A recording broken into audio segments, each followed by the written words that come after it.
She did not cry when they laughed. She wanted to. Lord knows she wanted to. Her hands were shaking so badly she nearly dropped the key, that rusted ugly little key Henry Caldwell had pressed into her palm like it was a joke. Like she was the joke. 23 people standing in the dirt of Dust Creek, Wyoming, laughing at the fat girl from Missouri who thought she could make something out of nothing. But Abigail Whitmore did not cry. She pressed that key against her chest, breathed in, and walked through that broken door alone. If this story speaks to your heart, subscribe to this channel and follow Abigail's journey all the way to the end, and drop a comment telling me what city you're watching from. I want to see just how far this story travels. The summer of 1884 arrived in Dust Creek, Wyoming, the way bad news always did, without warning and without mercy. The town sat low in a valley between two ridgelines, the kind of place where the wind came down off the mountains with an opinion about everything and everybody. There were 3 saloons, a general store, a livery, a church. Nobody attended regularly, and one boarding house run by a widow named Mrs. Claremont, who had opinions about women traveling alone that she shared freely and without invitation. The population hovered around 300 souls, give or take whoever was passing through on their way to somewhere better. It was not a gentle town. It never had been. And on the morning of June the 3rd, it was not gentle at all. Henry Caldwell stood outside the old Greer property at the far end of Sycamore Street, thumbs hooked in his vest pockets, wearing the particular smile of a man who has arranged something he finds privately hilarious. He was 61 years old, thick through the middle, with the red face of a man who drank more than he admitted, and the confidence of a man who had never once been told no by anyone who mattered to him. Beside him stood most of the town, not because they had been invited exactly. But word had gotten around that Henry Caldwell was finally going to do something about the old Greer place, and in a town with 3 saloons, and not much else to occupy a Tuesday morning that counted as entertainment. The property was a disaster. Anyone with eyes could see it. The roof of the main house had partially caved in on the left side. The front door hung at a sorrowful angle on one hinge. The 2 windows facing the street had been boarded over years ago, the boards now warped and splitting, and someone at some point had started a fire in the kitchen that had scorched the back wall black from floor to ceiling. The porch boards were rotted through in 3 places. The well cover was broken. The small barn behind the house leaned to the right as if it were tired of standing. Henry had inherited the property from his brother-in-law 2 years back and had not touched it once. It cost him nothing to leave it sitting. It amused him slightly to own something he did not have to think about. Until that morning. Until Abigail Whitmore stepped off the eastbound stage with 2 leather bags, a tin box, and a look on her face that said she had already made up her mind about something. She was 26 years old. She was from a small town outside St. Joseph, Missouri. She had brown hair the color of creek water in autumn, thick and long, and pinned up under a blue traveling bonnet that had seen better years. Her face was round and soft with dark eyes that moved over everything carefully, the way a person looks when they are trying to memorize a place before it has a chance to disappoint them. She was a large woman, not just tall, but full, through the hips and shoulders. The kind of figure that certain people in certain places had made it their personal business to comment on since she was old enough to understand what comments meant. She had spent the last 3 days on that stage. She had eaten almost nothing. She had slept sitting upright against a window that rattled all night and let the cold in. She had read and reread the letter she had sent to Henry Caldwell 6 weeks prior, and his reply, and the advertisement she had clipped from the back of the Missouri Farmer's Gazette that had said in 14 words everything she had needed to hear. Property for sale or lease, Dust Creek, Wyo. Fixer. Motivated seller. Inquire H. Caldwell. She had written to him before she had quite decided. She had received his reply before she fully understood she was already decided.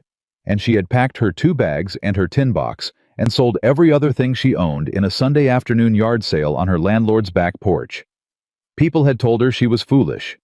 Her cousin Ruth had said, "Abby, you don't know a soul out there." Her former employer, Mr. Demarest, had said, "A woman alone and well, forgive me, Abby, but a woman in your condition going west, that is not sensible." The man who had courted her briefly 2 years prior, a schoolteacher named Gerald Finch, who had ultimately chosen a slender woman from his congregation, had run into her on the street the week before she left, and had said with what he clearly believed was great kindness, "I do hope you find what you're looking for, Abigail. Somewhere out there, I'm sure, is a place where a woman like you can do some good." She had smiled at all of them. She had thanked them for their concern. She had gone home and finished packing. She was not running away from something. She was walking toward it. She just needed people to stop assuming she couldn't tell the difference. Henry Caldwell saw her coming down the main street with her 2 bags and knew immediately she was the one who'd written the letter. He'd expected someone older, possibly someone desperate-looking. What he had not expected was the particular way she carried herself. Not elegant, exactly, not refined, but steady. Like a person who had decided not to apologize for taking up space and had been practicing that decision long enough that it had started to stick. He pushed himself off the fence post he'd been leaning on and crossed his arms. "Miss Whitmore." "Mr. Caldwell." She set one bag down and shook his hand. Her grip was firm. He seemed mildly surprised by that. "Thank you for meeting me. Wasn't much of a trip." He glanced at the people who had begun to gather the way people in small towns gather when anything unusual presents itself. A few men from the saloon, Mrs. Claremont from the boarding house, the Dunmore sisters from the millinery, who had paused with their shopping baskets and were watching with open curiosity. A handful of children who had been shooed away twice already and had simply come back. "Well," Henry said. He produced a key from his vest pocket. It was old. It was rusted. It was quite possibly the most defeated-looking key Abigail had ever seen. "Here she is." He gestured toward the property. Abigail looked at it. She had expected it to be rough. The advertisement had said fixer. She was a practical woman. She had prepared herself. She had not quite prepared herself for this. There was a long silence. Henry let it sit there. She would later understand a man who enjoyed silences that were uncomfortable for other people. "Well," he said. "It's a fixer," she said. Someone in the crowd laughed. Not loudly, just a small, involuntary sound, the kind that escapes a person before they've decided whether they mean it. But it was enough. Once one person laughed, 2 more did, and then it became the kind of laughter that a crowd performs because it wants to be part of something, even something small and mean. Henry smiled. Not at Abigail. At the crowd. At the joke of it. "You really think," he said, turning back to her slowly, letting everyone hear him clearly, "a girl like you can make something out of a place like this?" The laughter settled. Everybody was listening now. Abigail looked at Henry Caldwell for a moment. She looked at the key in his hand. She looked at the broken-down house at the end of the street. Then she looked at the crowd. She did not look the way they expected her to look. She did not look ashamed or frightened or close to tears. She looked considered, like she was working through something in her head that the rest of them weren't privy to. She reached out and took the key from Henry's hand. "I reckon we'll find out," she said. She picked up her bag and walked toward the house. There were a few more laughs. Someone made a comment she didn't quite catch, but whose tone she understood perfectly. Mrs. Claremont said something to the Dunmore sisters in a low voice, and both of them looked at Abigail's back with the particular expression of women who have already written off another woman before giving her a fair chance. Henry Caldwell called after her. "Terms are in the letter, Miss Whitmore. 4 months. If you ain't made it livable and profitable by October 1st, property reverts to me, no compensation." She raised one hand without turning around. Whether it was acknowledgement or dismissal, nobody could quite tell. She pushed through the broken door. It gave way with a groan. She went inside. The first thing she did was open every boarded window she could reach. Not because she needed the light, though she did, but because she needed to breathe, and she needed a moment alone where nobody could watch her face, and the physical act of working gave her hands something to do, while her heart did what it needed to do quietly and privately. Because it was bad. It was genuinely, seriously bad. The kitchen at the back of the house was the worst of it. The fire that had scorched the wall had also taken out most of the shelving on that side, and whatever had been stored there. Flour oil, she didn't know had left a residue on the remaining floorboards that had attracted years of grime.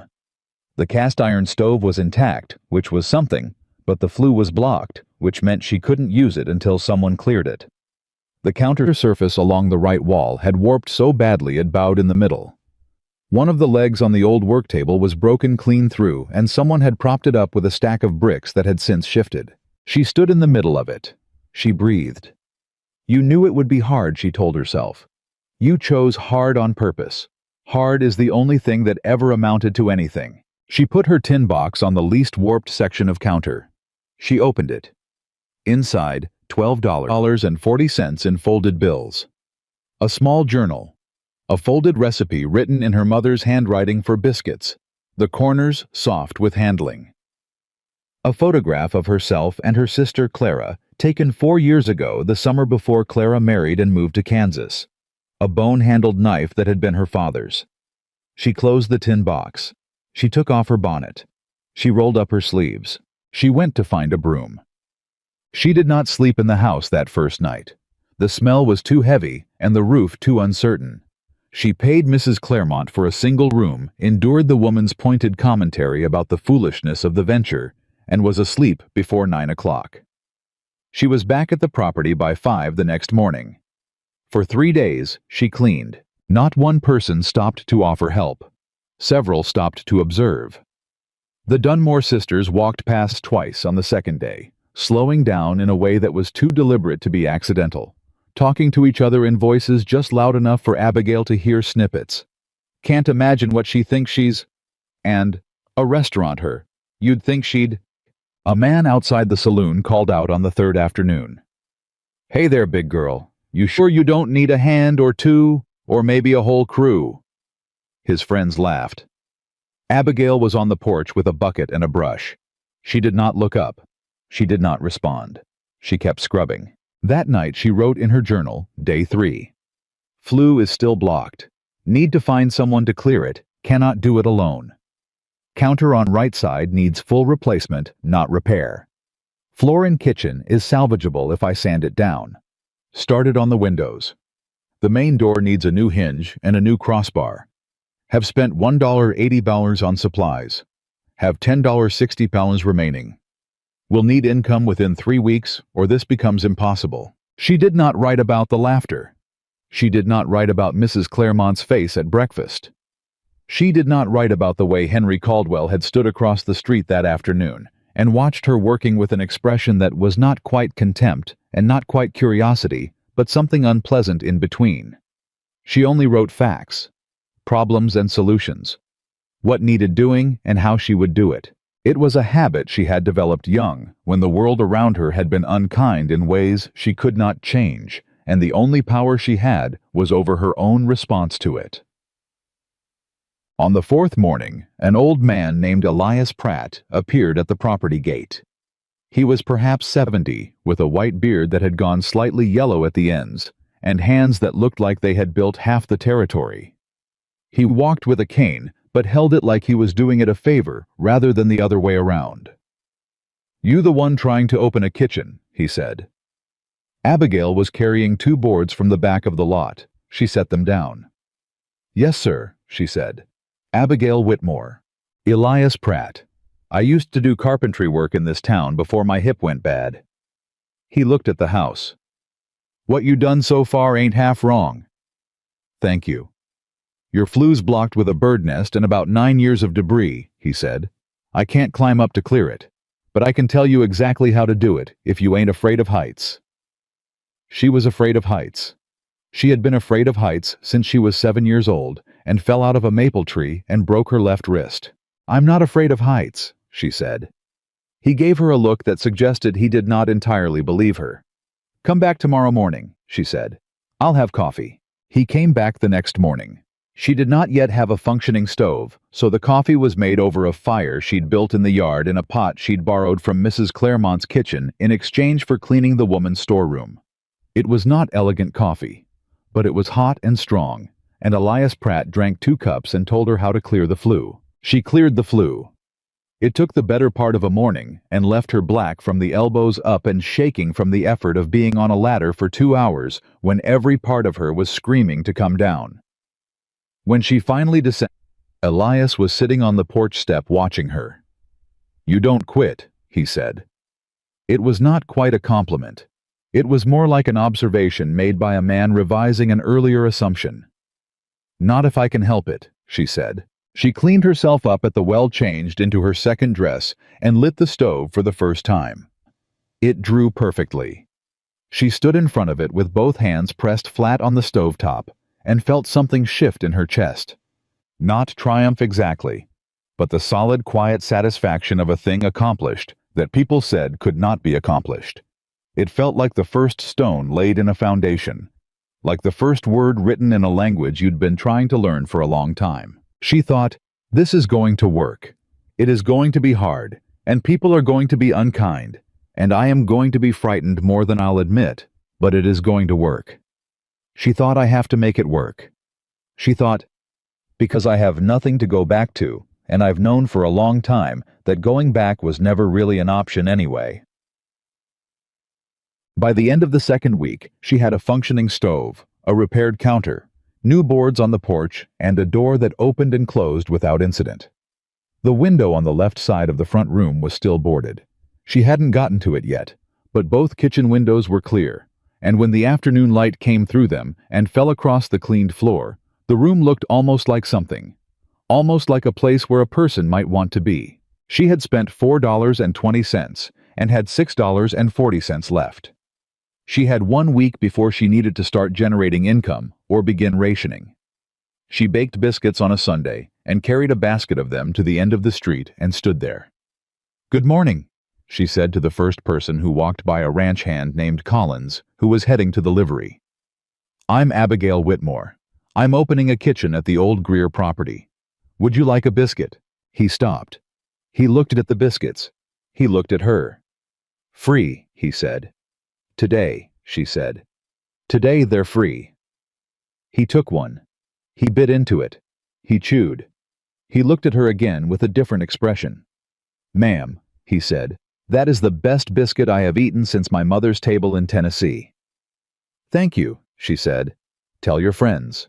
By noon she had given away the entire basket and collected the names and approximate appetites of 11 men who said they'd pay for breakfast if she was open by Monday. She was open by Monday. The first week was hard in ways she had anticipated and hard in ways she had not. She had anticipated the physical exhaustion rising at 4, cooking from 5, serving from 6 to noon, then cleaning, then purchasing supplies, then cooking again for the next day, then falling into bed at 10 and lying awake for an hour anyway, because her mind would not stop making lists.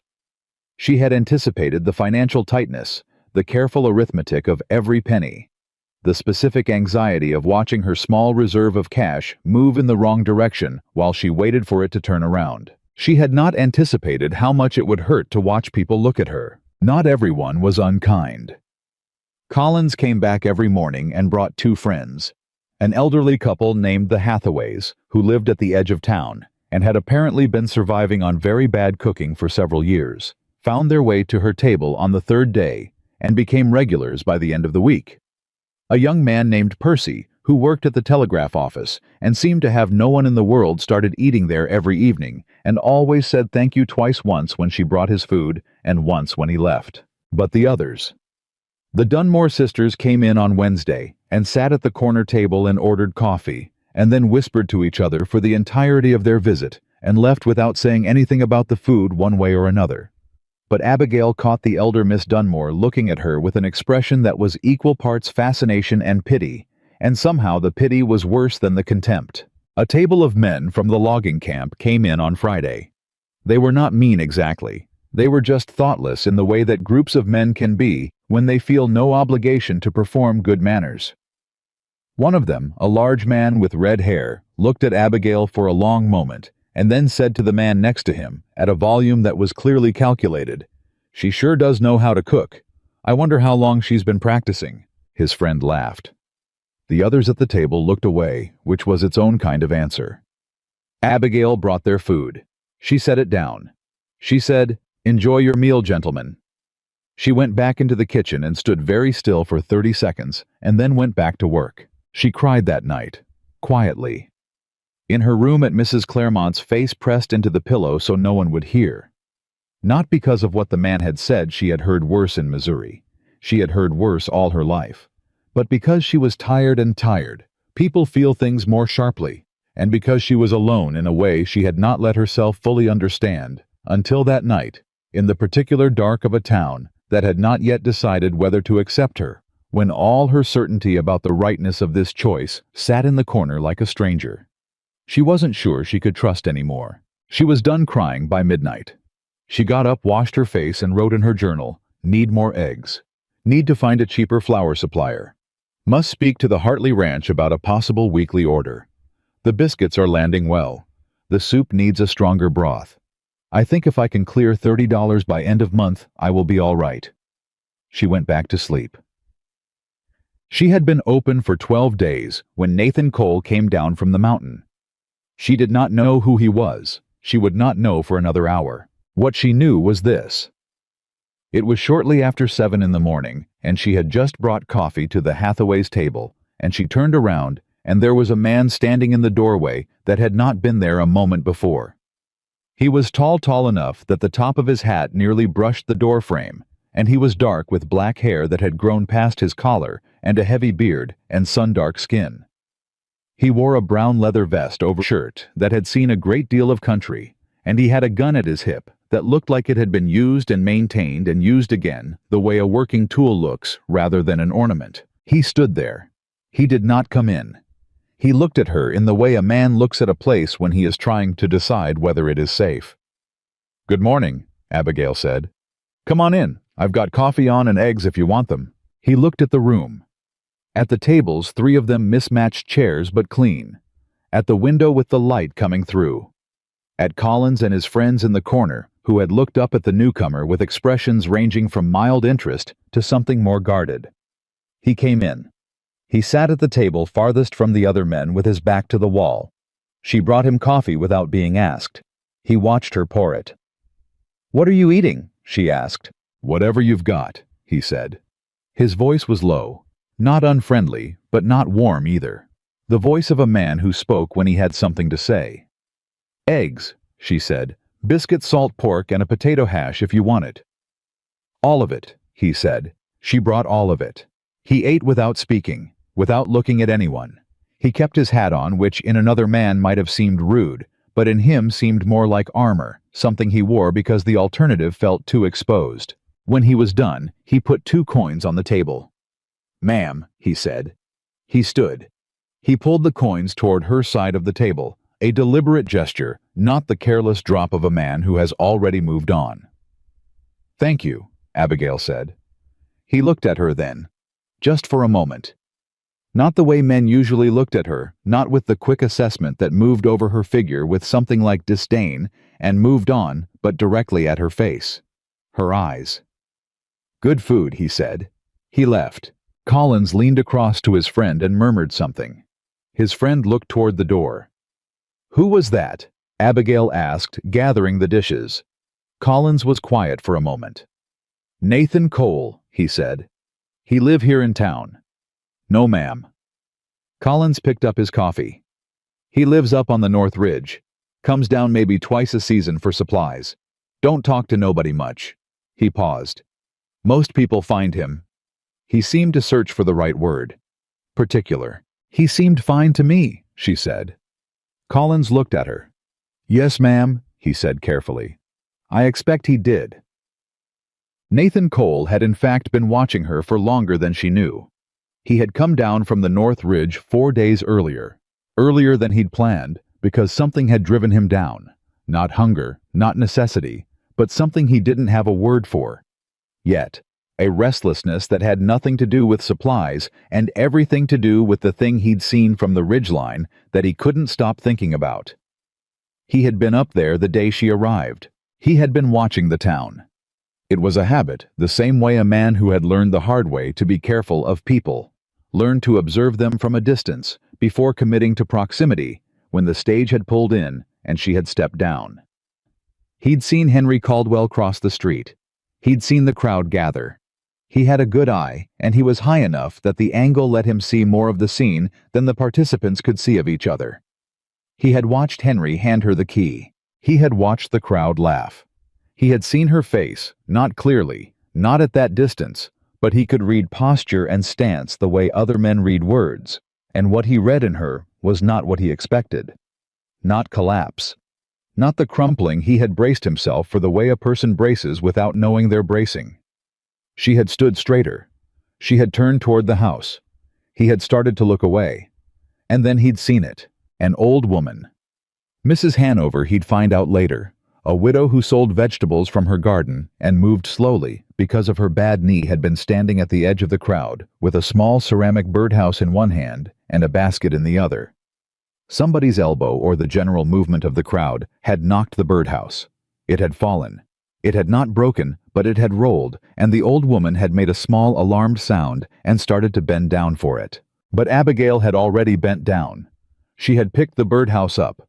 She had handed it to the old woman with both hands, gently, the way you hand something back to a person when you understand it matters to them. She had said something he was too far to hear, and the old woman had nodded, and Abigail had smiled at her. And then she had picked up her bag and walked into the house alone. Nathan Cole had sat on the rock he'd been perched on for a long time after that. I was not a sentimental man. He had worked hard at not being a sentimental man, because sentiment, in his experience, was a luxury that cost more than it gave back. He had been burned by it twice and had drawn the logical conclusion. But he kept seeing it. A woman who had just been publicly humiliated in a strange town where she knew no one, bending down in the dirt to pick up an old woman's ceramic birdhouse, not because anyone was watching, not because it would help her standing, not because it would change anything about her situation, because it was what you did. He had come down from the mountain 4 days later. He had walked into her kitchen. He had eaten her food. He had looked at her face, and it was the face of a person who had decided something a long time ago and was not looking for permission. He walked back to his horse. He rode halfway back to the ridge. He stopped. He turned around. He didn't know exactly why. He told himself it was because he needed an additional supply of something, cornmeal perhaps, or salt. He told himself it was practical. He rode back to the old Greer property. She was outside wrestling with a length of fence board that was being uncooperative. "Here," he said. She looked up. If she was surprised to see him, she didn't show it. "Other end," she said. He took the other end. They positioned it. She had a hammer in her belt loop. She drove the nails. He held the board steady. They worked in silence for 10 minutes, setting 3 more boards. Then she said, "Can I ask you something?" "Reckon," he said. "Why'd you come back?" He looked at the fence. He looked at the ridgeline in the distance. He looked at his hands. "Seemed like you could use another pair," he said. She considered that. "You could have just asked if I needed help." "Would you have said yes?" She thought about it. "Probably not," she admitted. "That's why I didn't ask," he said. She made a sound that was almost a laugh. Not quite, but almost. "Nathan Cole," she said, not looking up from the next board. "Yes," he said. "Abigail Whitmore," she said. "People call me Abby." "I know," he said. She did look up then. "You know my name?" "Small town," he said. "Word travels." "What else does word say about me?" I was quiet for a moment. Then, "That you're making a fool of yourself." She held his gaze. "And what do you think?" He picked up the next fence board. "I think," he said, "that people in this town have been wrong about most things I've ever watched them be sure about." She looked at him for another moment. She handed him the hammer. "Hold this," she said. "I'll get more nails." She went inside. Nathan Cole stood in the yard of the most broken-down property in Dust Creek, holding a woman's hammer, and for the first time in a long time, he did not feel like leaving. Nathan Cole did not stay that first afternoon. He held her hammer. He set 3 more fence boards, and when she came back out with the nails, he worked beside her in silence until the section was done. Then he handed the hammer back, nodded once, and walked to his horse without ceremony. No goodbye. No explanation.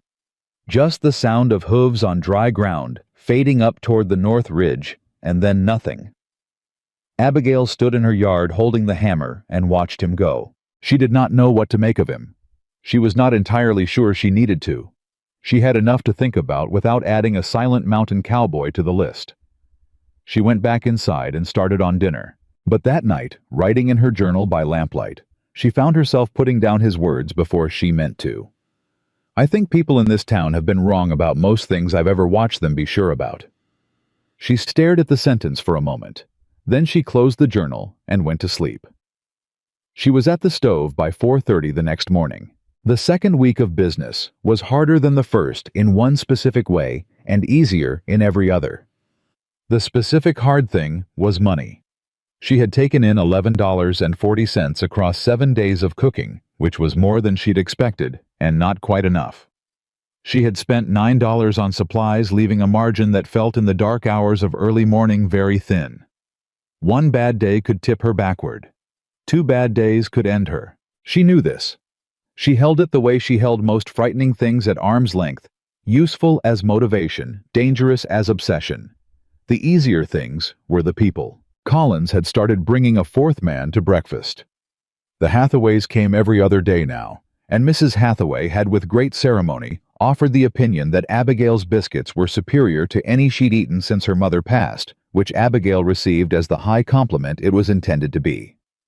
Percy from the telegraph office had started arriving 5 minutes before she opened, so he could help her carry the bread from the back counter to the front, a service she had not requested and did not need, but accepted, because there was something in his eagerness that reminded her of herself at 17, wanting badly to be useful to someone. The logging men came back on Thursday. The red-haired one was not with them. The 4 who arrived were quieter and ordered without incident. One of them, a young man who introduced himself as Denny, apologized at the end of the meal without being specific in the way young men apologize when they are embarrassed by the behavior of the group they arrived with. "That fella Briggs, ma'am, he don't speak for all of us." "I know," Abigail said. "Thank you, Denny." He left a larger coin than necessary and did not look back, which told her everything she needed to know about the weight he'd been carrying since Thursday. She was not keeping score. She had decided early not to keep score because scorekeeping was a trap. She had seen what it did to people, the gradual calcification, the way resentment settled in the bones until a person was too stiff to reach toward anything new.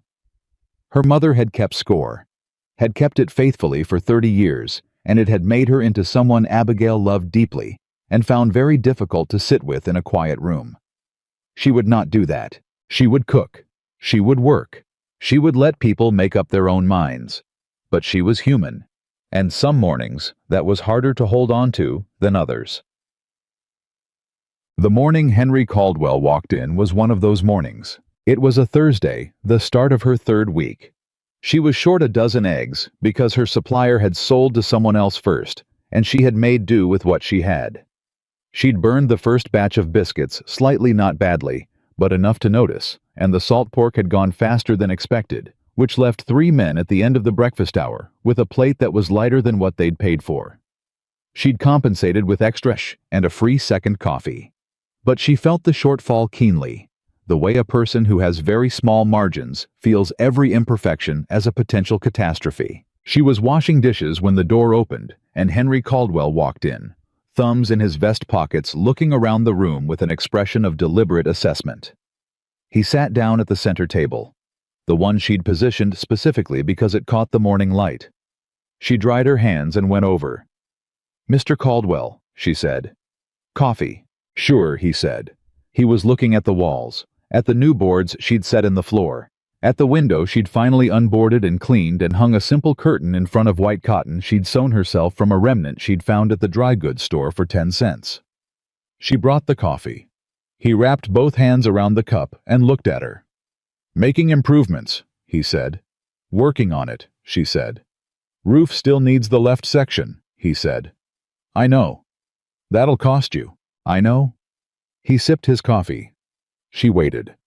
She had learned already that Henry Caldwell used silence the way some men used money as leverage, as demonstration of who had more of it, who could afford to wait longer for the other person to fill it.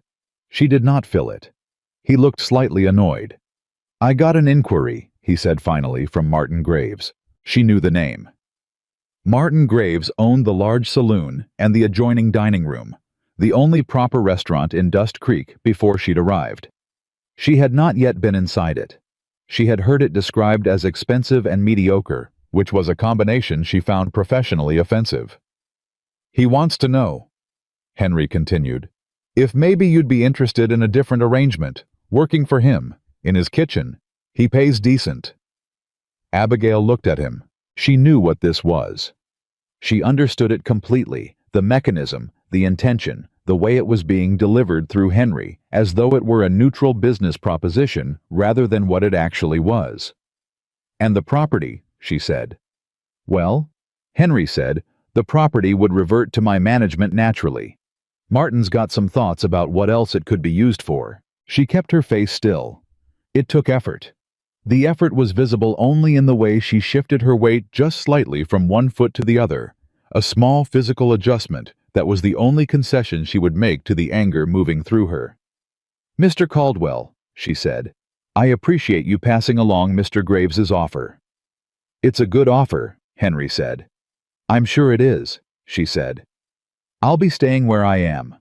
Can I bring you anything else this morning?" He looked at her for a long moment. Something moved behind his eyes, irritation, she thought, but underneath it, something sharper. She had the distinct sense that her refusal had just made something that had been an inconvenience into something else. A project. An intention. "Just the coffee," he said. She brought him a refill she did not charge him for and went back to her dishes. When he was gone, she stood very still for 30 seconds. Then she said out loud to nobody to the empty kitchen, "No." Just that. One word. A decision reaffirmed. She picked up the next dish. She found out what Martin Graves had done 3 days later. It was a Saturday, which would have been her best day. Ranch hands came to town on Saturdays. Miners came down on Saturdays. Saturdays were when people spent money on small pleasures, and a good meal at a fair price was one of the smaller pleasures available in a place like Dust Creek. She had prepared for it. She had gone to the supply store on Friday and tried to purchase an additional 50 pounds of flour, 2 flats of eggs, a bushel of potatoes, and 10 pounds of dried beans. The store owner, a compact man named Jessup, who had until that point been businesslike with her, if not precisely friendly, stood behind his counter and looked at her list and said, "Afraid I can't help you, Miss Whitmore." She looked up from her list. "Pardon. Stock's low," he said. He did not meet her eyes. "Won't have what you're after until Wednesday." She looked at the shelves behind him. They were not low. She could see 4 large flour sacks on the second shelf. She could see crates of eggs stacked near the back wall. "Mr. Jessup," she said carefully, "I can see the flour from here." "That's spoken for," he said. He had the decency to look uncomfortable. "I'm sorry, miss. Nothing I can do." She stood there. She understood. She understood completely. She thanked him, which she would later think about and not regret, because it had not been for him. It had been for herself, for the person she was choosing to be, even when she wanted badly to be someone different, and she walked out. She went to the dry goods store. Spoken for. She went to the small trading post at the edge of town. Closed, the sign said, though she could see light inside. She went to the livery to ask whether any of the ranchers coming in had spare provisions they'd sell. The liveryman told her he didn't get involved in that kind of thing, which was a new policy, given that she had seen him negotiate exactly that transaction twice in her first week. Martin Graves had moved through this town like a hand sweeping pieces off a board, and she had not seen it coming. And now it was Saturday morning, and she had enough provisions for perhaps 40% of what she'd planned to serve. She walked back to her kitchen. She stood in the middle of it. She breathed. She opened every cabinet. She inventoried everything she had with the focused precision of a general accounting for troops before an impossible engagement. She had 2 pounds of flour, a partial sack of cornmeal, 6 eggs, 3 large potatoes, a jar of preserved peppers she'd brought from Missouri, half a wheel of hard cheese she'd purchased from a passing trader the week before, dried herbs, salt lard, a small amount of dried beef she'd been saving for soup stock, and a jar of honey. She sat down on the work stool. She thought. She got up. She started cooking. When Collins arrived at 6:30 with his usual companions, he stopped in the doorway and sniffed. "What is that?" he said. "Cornbread," she said, "with preserved peppers and hard cheese. Potato cakes with herbs. Dried beef hash with honey glaze. Coffee strong enough to stand a spoon in." He looked at the table. He looked at her. "Where's the—" he started. "This is what's on the menu today," she said. "If you want it, sit down. If you don't, I understand." Collins sat down. His friends sat down. By 7:30, there were 14 people in her small dining room, and she was out of cornbread and making a second batch, and there was a line outside the door, not long 4 people, but a line which had never happened before. The food was different from what they expected. It was not worse. In some ways, stripped of the usual and forced into the unfamiliar, it was better, bolder, more surprising, the kind of meal that stays with a person because it asked something of them. Denny from the logging camp ate 2 plates of the potato cakes and told the man beside him, "I don't know what she did to these, but I'd ride 20 miles for them." Abigail behind the counter heard him. She held on to that sentence for a long time. She did not cry until after they had all gone home, and even then it was the good kind. That evening, as she was closing, she heard boots on the porch. She looked up. Nathan Cole was standing in the doorway. She had not seen him since the fence boards. That had been 11 days ago. "You're late for dinner," she said. "Heard you had a rough day," he said. She set down the cloth she'd been using to wipe the counter. "How'd you hear that? Town's small," he said. "And Graves is loud when he thinks he's won something." She looked at him. "Did you come to tell me I should have taken his offer?" "No," he said. "Then why'd you come?" He reached behind him and lifted something from the porch. 2 large cloth sacks. He set them on the nearest table. Flour, he said. "Eggs, some cornmeal. I've got a ranch contact up north who doesn't sell to town merchants." He paused. "Sells to me, though." She stared at the sacks. She looked up at him. "How much?" she said. "Straight cost," he said. "No markup. Nathan." "Don't make it a big thing," he said. His voice was flat, but not cold. The flatness of a man who is uncomfortable with gratitude, who has perhaps not received enough of it, to know how to stand in it without flinching. "You needed supplies. I had access to them. It's simple." It was not simple. She knew it was not simple. He had gone out of his way. He had called in a contact. He had loaded these sacks and brought them down from the mountain and onto her porch on a Saturday evening when most men in this territory were in a saloon. "Thank you," she said. She kept her voice even. She gave him the courtesy of not making him watch her feel it. He nodded. "Can I feed you?" she said. He looked at the sacks. "You just got your supplies back." "I know," she said. "Sit down, Nathan." He sat down. She made him the last of the potato cakes and the remaining hash and a cup of coffee. He ate steadily without hurry, the way a man eats when he has been alone all day, and the act of sitting at a table is itself something. She sat across from him when her own work was done. She did not bring food for herself. She would eat later in the kitchen, standing the way she always did when it was just her. But she sat. They were quiet for a while. Then she said, "Can I ask you something?" "You keep asking me that," he said, "because you keep being worth asking." He looked at her. Something shifted in his face, barely, but it did. "Go ahead," he said. "What happened to you?" she said. "That made you live up there alone." The silence that followed was not a comfortable one. But she had decided some time ago that she did not want comfortable if comfortable meant never knowing anything real. He looked at his coffee cup. "Lost my ranch," he said. 6 years ago. Bad deal. Man I trusted decided my trust was a resource he could extract." He turned the cup in his hands. "After that, I didn't see much point in staying in places where the same people who took from you get to stay, and you're the one who leaves." "So you left?" she said. "I left," he said. "Found the ridge. It was quiet up there." He paused. Still is. Do you miss it? She said. Having a place that was yours. He looked at her for a long moment. Every day, he said. She nodded, not with pity, with recognition. Me too, she said. I never had one to lose, but I miss the idea of it every day. She wrapped her hands around her own cup. That's why I came here. The idea that maybe you could build the thing you never had, that it wasn't too late for that.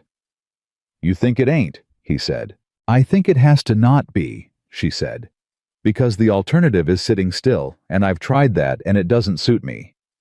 He looked at her for a long time after that. Then he said, Graves ain't done, you know that. I know, she said. He'll try again. I know. You going to be ready? She met his eyes. I'm always ready, she said. I just don't always look it. Something that was almost a smile moved across his face. Not quite there, but close. Closer than she'd seen from him before. He stood. He put money on the table. For the meal, he said. Nathan, you brought me 2 bags of... For the meal, he said again. That was separate. She looked at the coins. She left them where they were. Good night, she said. Night, he said. He went out. She sat in the empty room for a while. Then she got up, cleared his plate, and started planning what she would cook tomorrow. The following week she expanded her hours. It was a decision made not from confidence, but from calculation. She needed the income and the breakfast rush, while good was not sufficient on its own. She began serving a midday meal as well. Simple soup bread, whatever she had that was substantial. She put a small board outside the door each morning with the day's offerings. A habit she'd started in the 2nd week, and that had become. She was told a point of orientation for people passing through. They stopped to read it, the way people stop to read a notice board out of habit or hope or simple curiosity. Elias Pratt, who had cleared her flu with his instructions and returned most mornings for coffee, since appointed himself as an informal authority on the quality of the board. Soup today, he said one morning, studying it with his arms crossed. Bean and salt pork, she said. You put the peppers in. I always put the peppers in. Then I'll be here at noon, he said. And I'll bring Winifred. Winifred turned out to be his neighbor, a widow of 73, who arrived in a hat with a silk flower on it that had seen better decades, sat down with enormous dignity, and ate 2 bowls of soup without speaking, except to say at the end, Young woman, you have a gift. She said it the way people announce an official finding. A verdict, not a compliment. Abigail thanked her. Elias leaned over and whispered, She hasn't said that to anyone since the previous president. She laughed. Really laughed for the first time in what felt like weeks. Nathan came back on Wednesday. Not for a meal. He arrived mid-morning with a length of rope and a block and tackle, and without explanation, began rigging something at the back of the property. She watched from the kitchen window for 3 minutes before going out. What are you doing? She said. Your well cover's cracked through, he said. He was threading the rope with the particular efficiency of a man who knows rope well. If it gives way, you'll lose the bucket and possibly your hand. She looked at the well cover. She had known it was a problem. It had been on her list for 2 weeks, the list of things that needed doing, that she had not yet found time or money to reach. I was going to fix it, she said. I know, he said. I'm fixing it now. She watched him work. You're here a lot, she said. For someone who lives on a ridge. Need more of something, he said, not looking up. What? He didn't answer for a moment. Then, I've been fixing this type of block and tackle wrong for 3 years.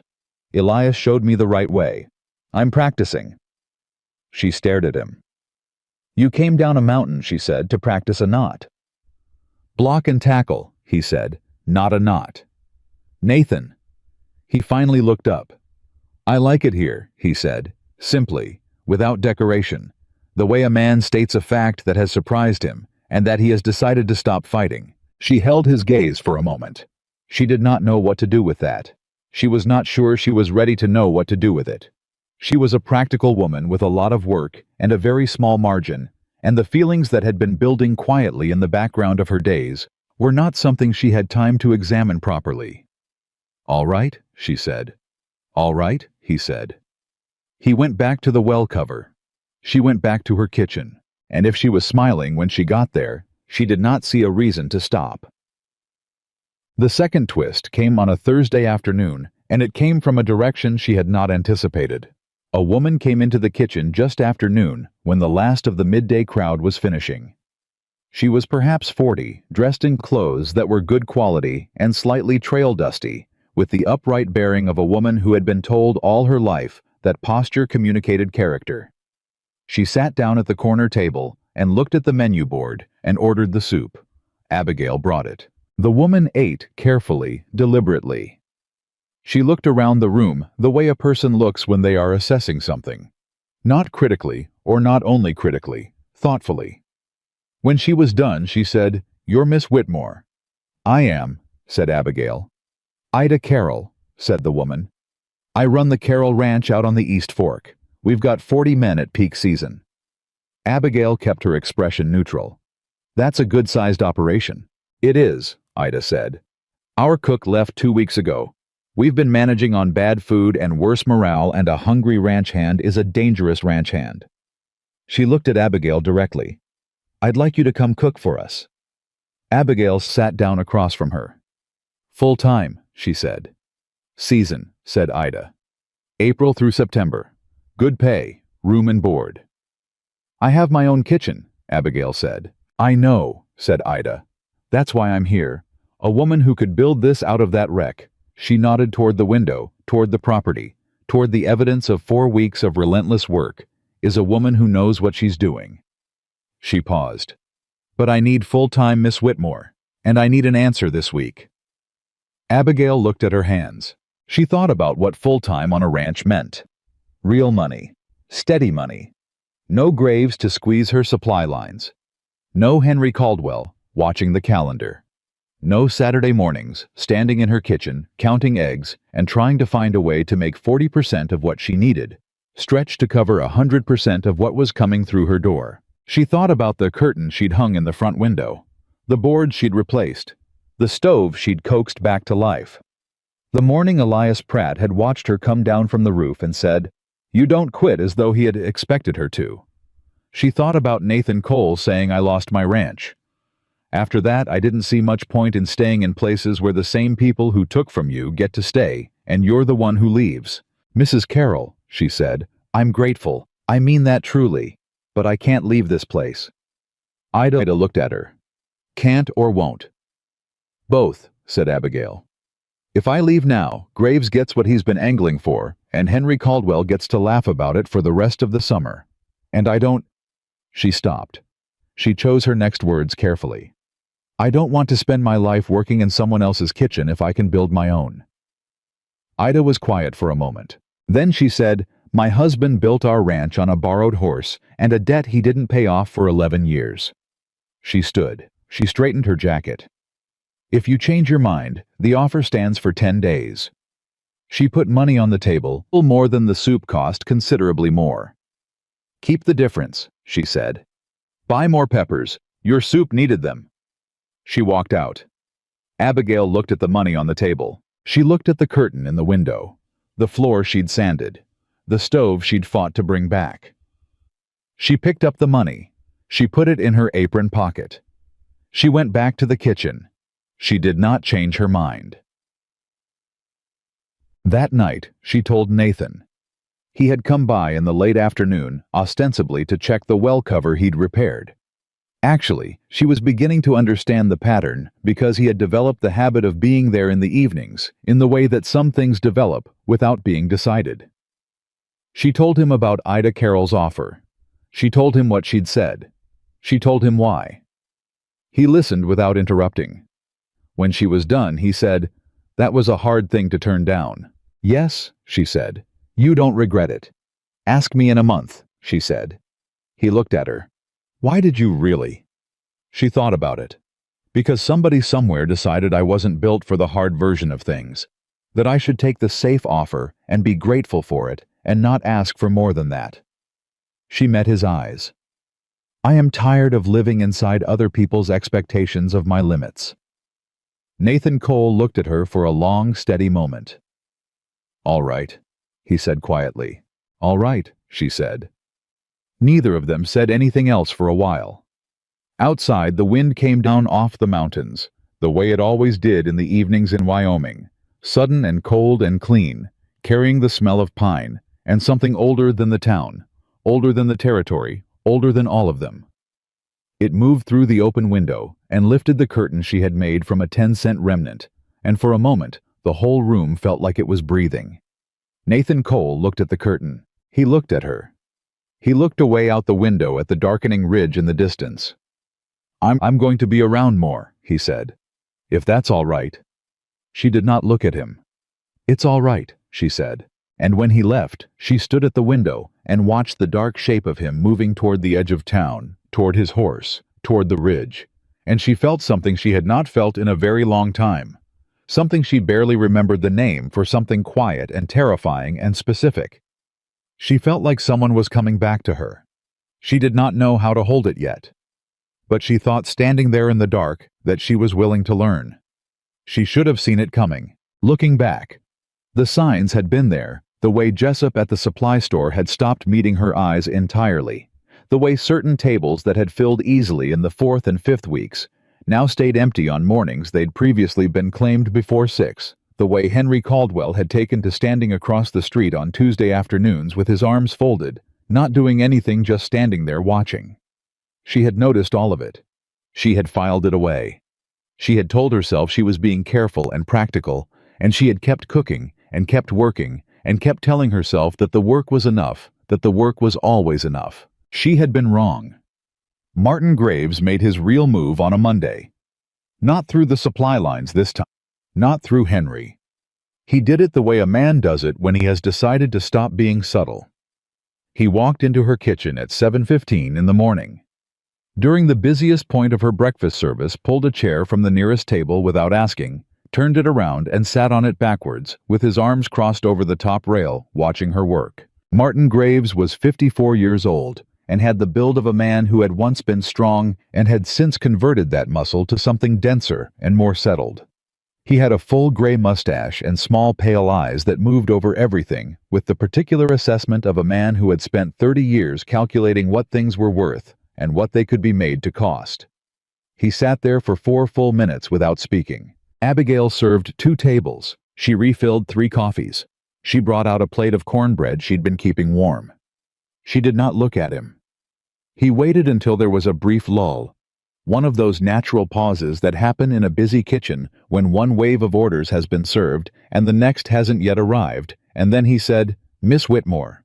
She turned. "Mr. Graves." "Sit down a minute," he said. "I'm working," she said. "It'll wait," he said. She looked at Collins in the corner, who was watching Martin Graves with an expression she couldn't quite read. She looked at Denny, who had started coming to breakfast 3 days a week, and who was now looking at his plate with great intentness.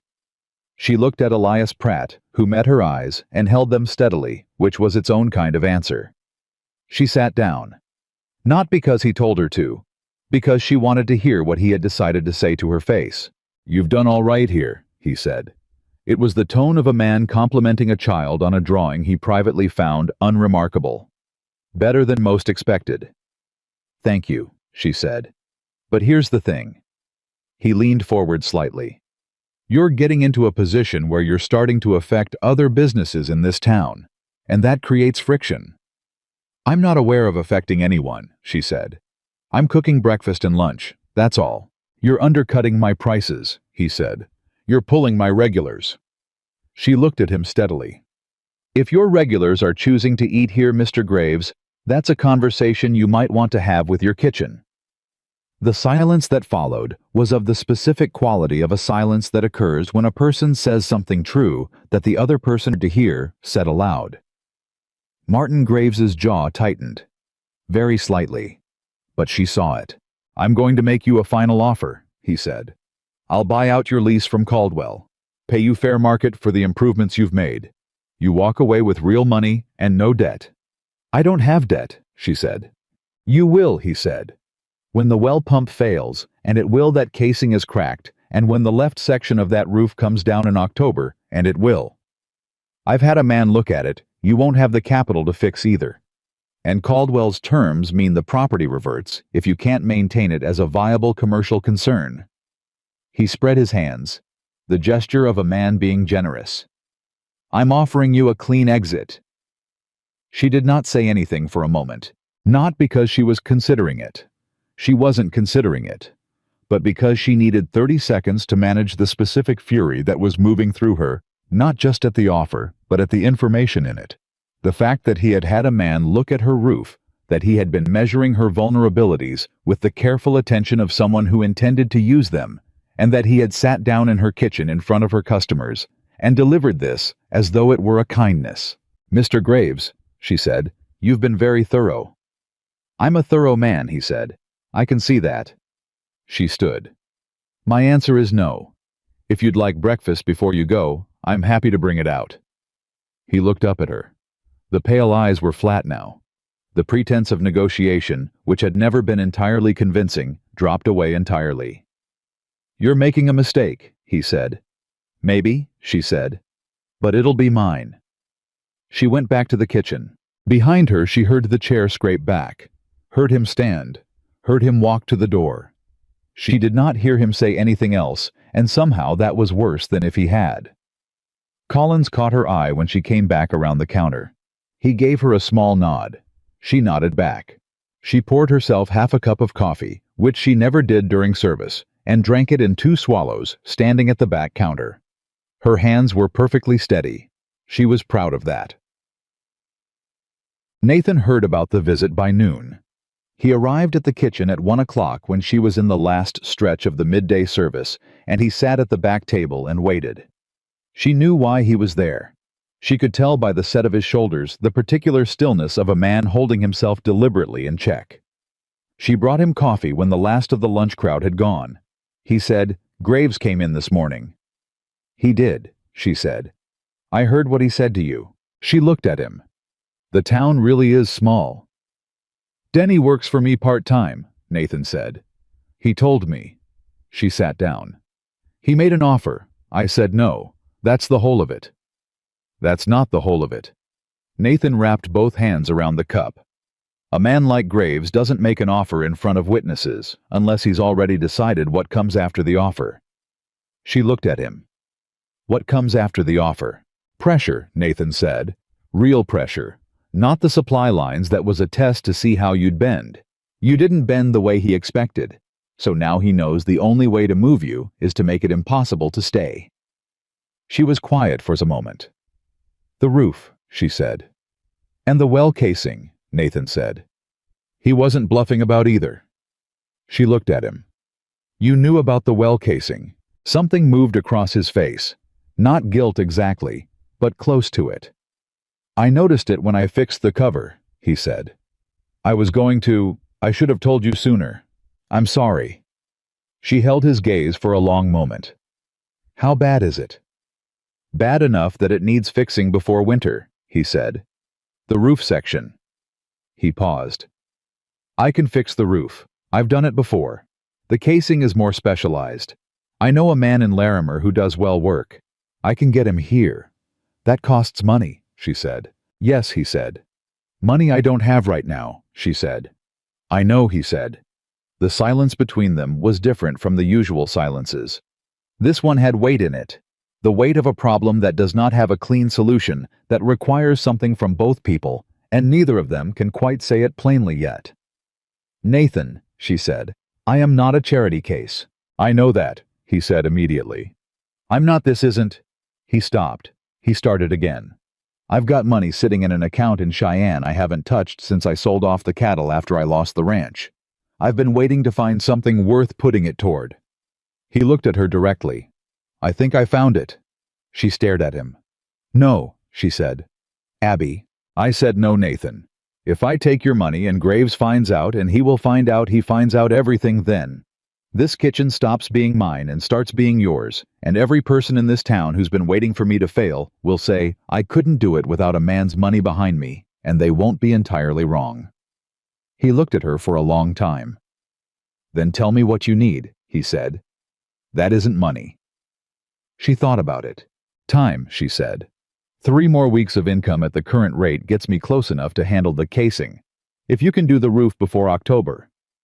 I can do the roof in a week, he said. Then do the roof, she said. As payment for meals. I'll feed you every day you're working, and we'll call it even. He stared at her. Abby, a week of roofing is worth considerably more than... Take it or leave it, she said. He was quiet. Take it or leave it, she said again. I'll take it, he said. He did not look pleased exactly. But underneath the plainness of his expression, something had shifted that she filed away to think about later when she had the private space to do it. Good, she said. She stood. Be here at 5:30 Wednesday. I'll have coffee. He stood. He put money on the table for the coffee he hadn't finished. He left.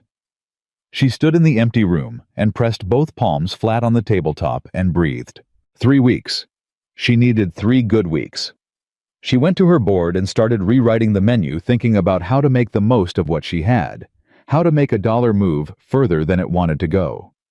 She was still writing when the first of the afternoon customers walked in, and she put the board down and smiled and said, "Good afternoon.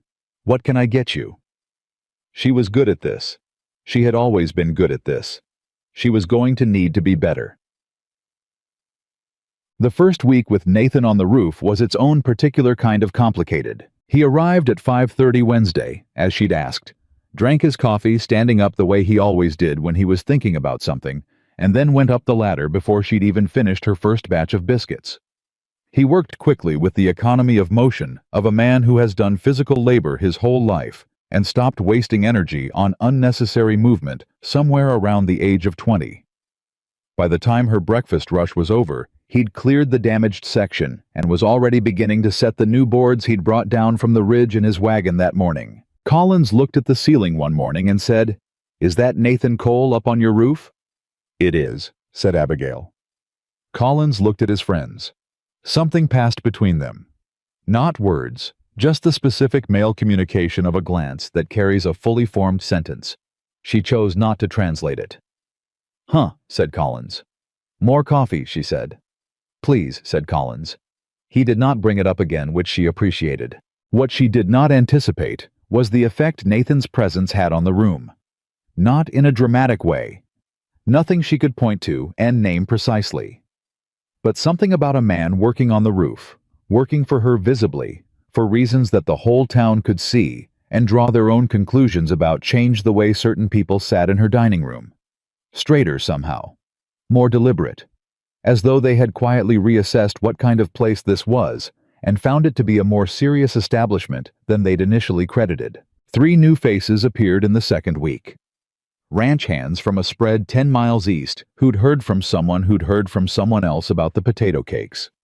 They ate in near silence, paid without complaint, and on the way out the tallest one stopped and said, "Ma'am, we'll be back Friday with 4 more. That all right?" "That's very all right," she said. The numbers were moving. Slowly in the right direction, the way small margins move when every decision is correct, and the luck holds, not surging, not transforming, but accumulating. The way water fills a vessel, drop by drop, until the day you look at it and realize it's nearly full. She was almost there. And then Graves moved again. It was a Saturday, her best day now, consistently. The dining room had been full since 6, and she was in the perfect rhythm of a heavy service, that almost wordless efficiency, where her body knew what her hands needed before her mind had caught up, when the door opened and a man she didn't recognize came in and sat down at the center table. How was well dressed.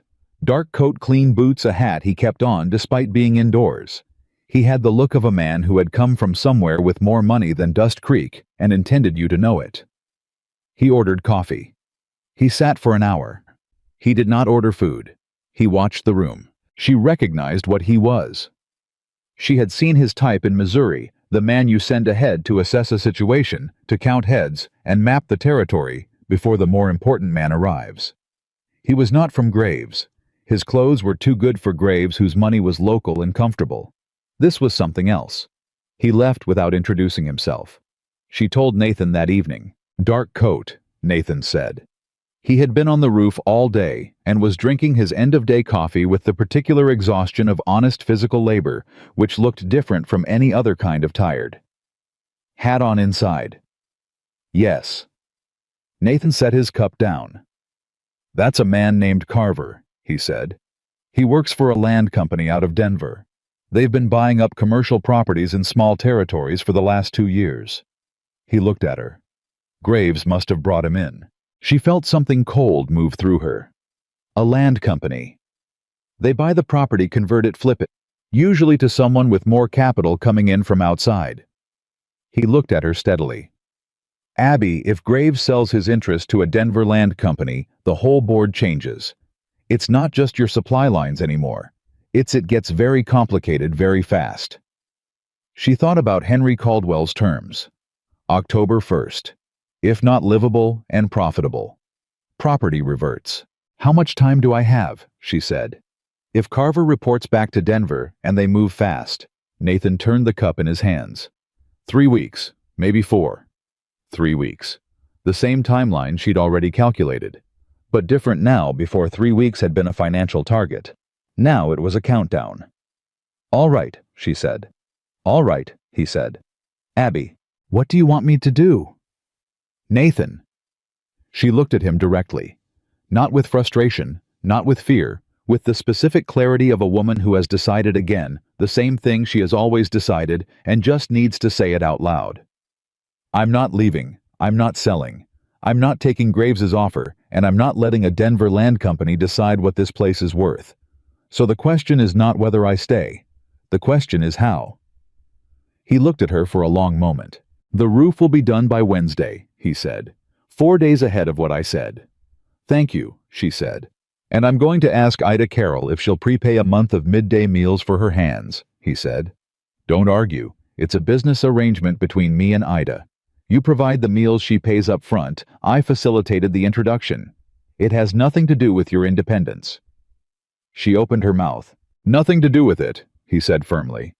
I'm a businessman making a referral, that's all. She closed her mouth. She thought about it. And what do you get out of it? She said. He picked up his cup. The satisfaction of watching Graves lose, he said. It was so simple and so honest that she almost laughed. All right, she said. Ask Ida. Ida Carroll said yes before Nathan had finished asking. Tell her I want the noon meal for 20 hands 5 days a week, and I'll pay 6 weeks up front, Ida said. They were standing in the Carroll ranch yard, and Nathan had the distinct impression that Ida had been waiting for exactly this kind of opportunity, and was pleased with herself for having had the patience to let it arrive naturally. And tell her if she can do a Saturday supper as well, I'll throw in extra, he told Abigail. She sat down when he told her. Just for a moment. She sat in the chair by the window and looked at her hands and did the arithmetic, and then looked up at him with an expression that was not tears. He was beginning to understand that tears were not really part of her vocabulary, that she processed things differently, more internally, more privately, but was something adjacent to them, something that lived in the same territory. That covers the well casing, she said quietly. And a month's supplies, he said. She pressed her lips together.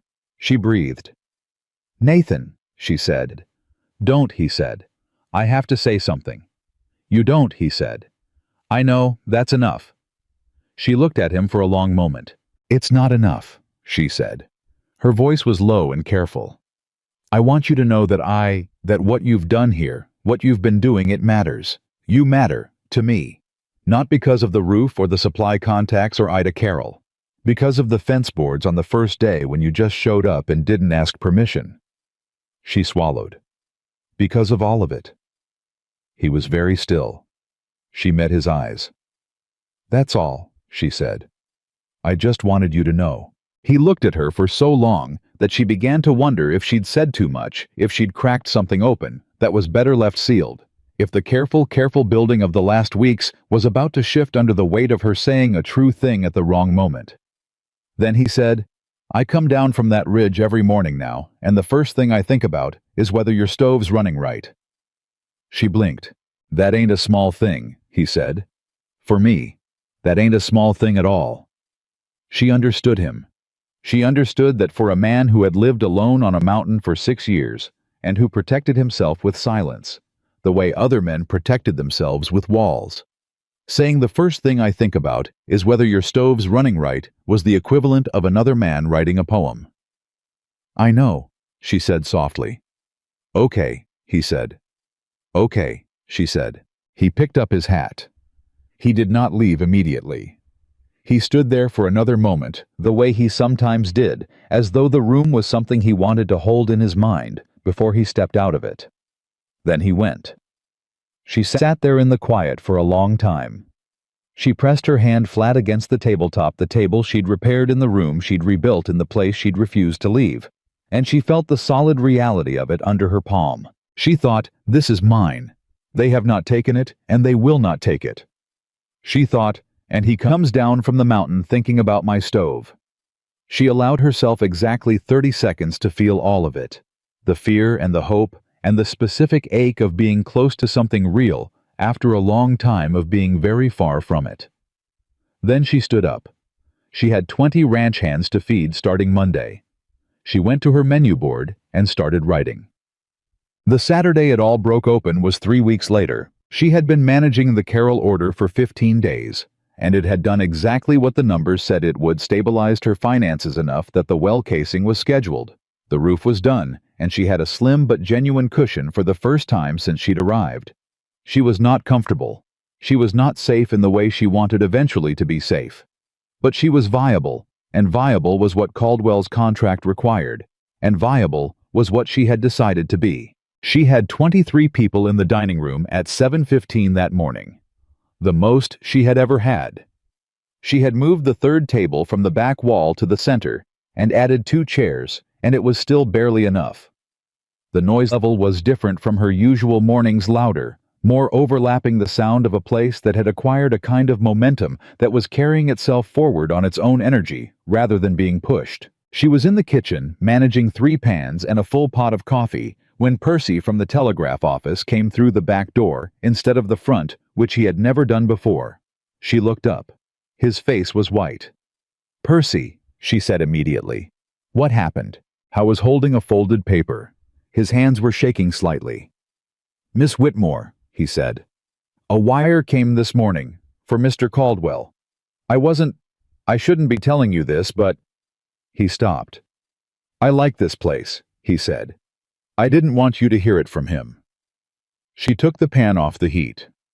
"Tell me," she said. "Denver Land Company made a formal offer to Caldwell this morning. They're buying his interest in this property." Percy swallowed. "The wire says the deal closes in 10 days. The kitchen was loud with the sounds of service voices from the dining room, the hiss of the other pan, someone laughing at something, and all of it seemed to come from very far away. 10 days, she said. "Yes, ma'am."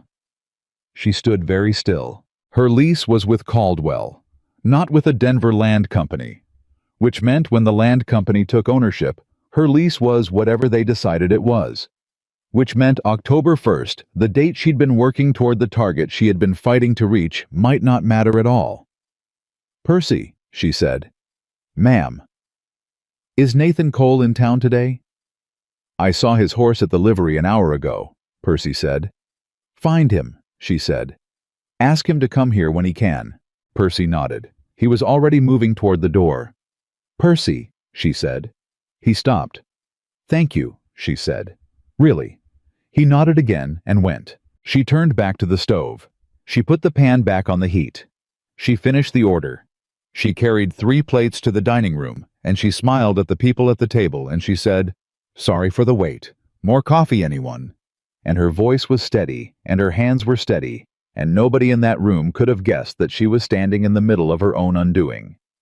She had learned a long time ago how to look all right when she wasn't. Nathan arrived within the hour. He came through the front door this time, and he sat at the back table, and he waited while she served the last of the breakfast crowd. She could feel him watching her. Not with urgency, with the focused stillness of a man who has heard something and is working through it from the outside, while she works through it from the inside. When the room was empty, she sat down across from him. "Percy found you," she said. "He did." Nathan's voice was quiet. 10 days. 10 days? She said. "There's a lawyer in Cheyenne," he said. "Daniel Hurst. I've used him. He knows land contract law in this territory better than anyone between here and Denver. If your lease has any clauses about transfer of ownership, and a lot of leases Caldwell drew up, Dewhurst could potentially block or delay the transfer long enough to— "Nathan," she said. He stopped. She looked at him. "I need you to listen to me for a moment." "I'm listening," he said. I am going to fight this," she said. "I am going to find every legal angle and use every contact I have, and I am going to make this as difficult as possible for Caldwell and Graves and anyone in Denver who thinks this property is an easy acquisition." She kept her eyes on his. "But I need to know something first." "What?" he said. "If I lose it anyway," she said. "If I do everything right and it still doesn't work if they take this place, I need to know I tried. That's all. I need to know the outcome wasn't because I didn't try hard enough." He held her gaze. "You have never," he said very carefully, "not tried hard enough for a single day since you arrived in this town." She breathed. "Okay," she said. "Okay," he said. He reached across the table, not to take her hand, not with any particular deliberateness, but in the way a person reaches when they want to close a distance, when words have run out, and the body knows something the tongue doesn't. His hand rested on the table close to hers. Not touching. Close. "Send for Hurst," she said. "He'll be here in 4 days," Nathan said. "I'll wire him today." She nodded. She stood up. She went to the back and started writing the next day's menu, because tomorrow there were 20 ranch hands coming for noon, and the day after there was a new table of regulars she'd acquired from the East Fork Road, and the day after that was Saturday again, which was always her best day, and none of that stopped because Denver had sent a wire. None of it stopped because someone had decided again that she was a problem to be solved rather than a person to be reckoned with. She wrote the menu. She planned the shopping. She stood in her kitchen, her floors, her stove, her curtain in her window, and she held on to all of it with both hands. She was not done. She was nowhere close to done. Daniel Hurst arrived on the afternoon stage 4 days later. He was younger than Abigail expected, perhaps 35, with wire-rimmed glasses and a leather satchel worn soft from use, and the particular focused energy of a man who moves through the world at a speed slightly faster than most people around him. He shook her hand without preamble, sat down at her center table, accepted a cup of coffee, and opened his satchel. "Nathan Cole wired me your situation," he said. "I've been reading lease law since Cheyenne. Tell me everything Caldwell said to you the day he handed you the key. Every word you can remember." She told him. He wrote without looking up. She told him about the terms, 4 months livable and profitable, by October 1st property reverts with no compensation. She told him about Martin Graves's visit, about the supply line pressure, about the Denver wire Percy had brought her. She told him about Ida Carroll's prepayment arrangement and the current state of her finances. She told him all of it in the same way she wrote in her journal facts sequence, no editorializing. When she finished, Hurst sat back and looked at his notes. "The Denver company is called Meridian Land and Commerce," he said. "I know them. They operate fast and they operate legally, which makes them harder to fight than the ones who cut corners." He tapped his pen on the paper. "However, there is a standard clause in Caldwell's lease template. I've seen it in 4 other properties. He's leased in this county that requires 60 days written notice to any existing tenant before a property transfer can be executed." Abigail looked at him. 60 days. "If that clause is in your lease," Hurst said, "the 10-day close is not enforceable against you. Meridian can buy the property, but they cannot transfer your tenancy or alter your terms for 60 days from the date of written notice." "Which they haven't given me," she said. "Which they have not given you," he said. "Do you have your copy of the lease?" She was up before he finished the sentence. She had the tin box open and the lease in her hand inside of 30 seconds. Hurst read it. He read it twice. He put his finger on a line near the bottom of the second page and turned it toward her. She read it. The clause was there. She sat down. She pressed both hands flat on the table. 60 days, she said again. 60 days, he said. Which takes you to, he calculated, December 3rd, well past your October 1st viability date. If you meet Caldwell's terms by October 1st and Meridian fails to provide proper written notice, your lease position is substantially strengthened. He closed his satchel. I'll draft a formal letter to Caldwell and to Meridian's Denver office today. That letter starts the clock and makes clear you are aware of your rights. She looked at him. What are my chances? I was quiet for a moment. Hearst, she was learning, was not a man who gave false comfort. Reasonable, he said. Not certain. Meridian has money and patience, and they will look for every angle. But the law is the law, and in this territory, a tenant who knows the law and documents everything is considerably harder to remove than one who doesn't. Then I'll know the law, she said. And I'll document everything. Good, he said. He stood. He picked up his satchel. Nathan Cole is paying my fee, Miss Whitmore, before you object. He held up one hand because she had already opened her mouth. It was a condition of his wire to me, he said, and I'm quoting directly. She will try to pay you herself, and she cannot afford it right now, and I can, so don't let her. She stared at him. I find it's generally easier to follow Nathan Cole's instructions than to argue with them, Hearst said mildly. He tends to have thought things through. She closed her mouth. Thank you, Mr. Hearst, she said. Thank me in December, he said. Get me a room at the boarding house and feed me dinner, and I'll have those letters drafted by morning. She got him a room. She fed him dinner. She sat alone afterward in her kitchen and stared at the wall for a long time, turning the word 60 over and over in her mind, like a coin she was trying to identify. 60 days. She had 60 days. It was not a victory. It was a door held open by one hand. But she had learned coming west that one hand was enough to walk through. She went to bed before 10 and slept without dreaming for the first time in a week. The letters went out the next morning. By afternoon, Dust Creek knew. She had not told anyone except Nathan, but in a town of 300 souls, Hearst drafting legal letters at Mrs. Claremont's writing table was not something that stayed private. By the time she closed the kitchen at noon, Collins had already stopped by to say he'd heard she was fighting back.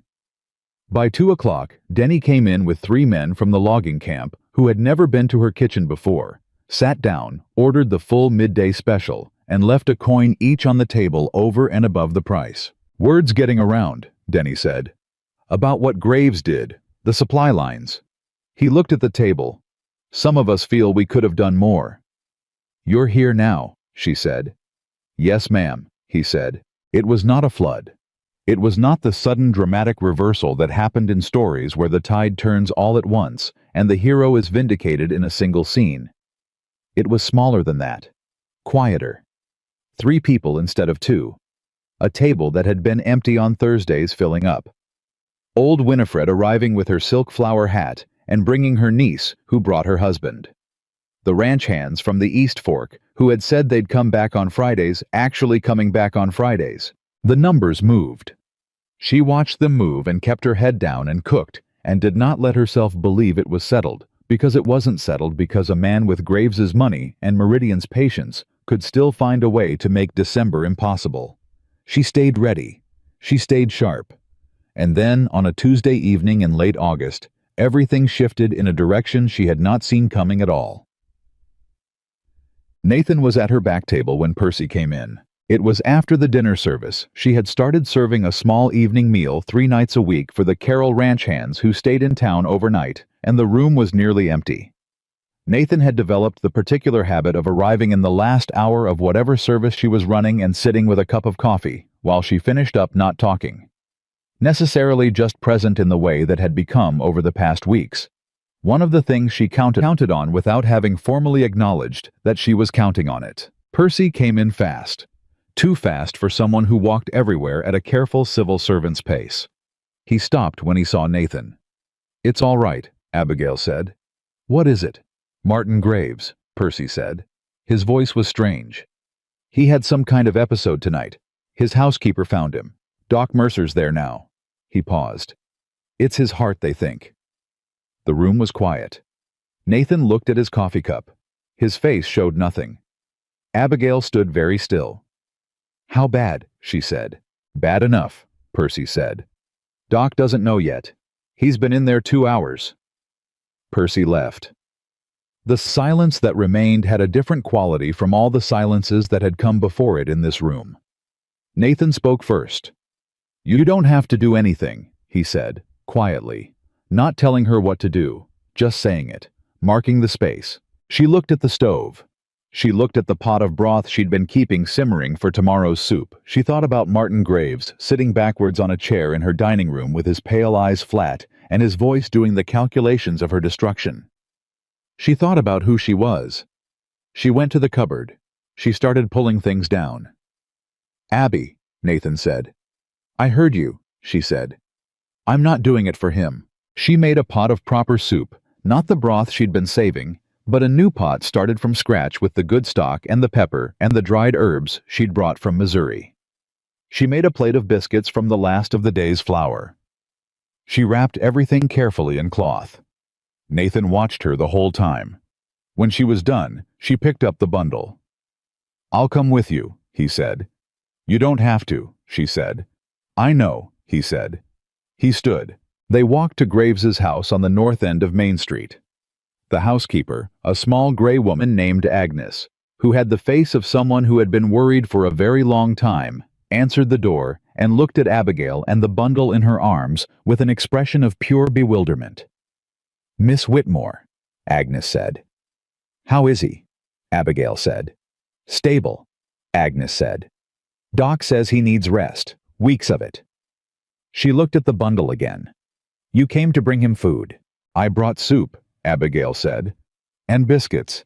He might not want them, but they're here if he does." Agnes stared at her for a long moment. Her eyes had gone wet at the edges in the way old women's eyes do when they are moved and trying not to be. "He told Jessup not to sell to you," Agnes said. It came out like a confession. "I heard him. I should have said something." "It's all right," Abigail said. "It isn't," Agnes said. "No," Abigail agreed. "But it's done." She held out the bundle. "Make sure he eats when he's able." Agnes took it with both hands. Abigail turned. Nathan was standing one step behind her, hat in hand, watching her with an expression she had not seen on his face before. Open somehow.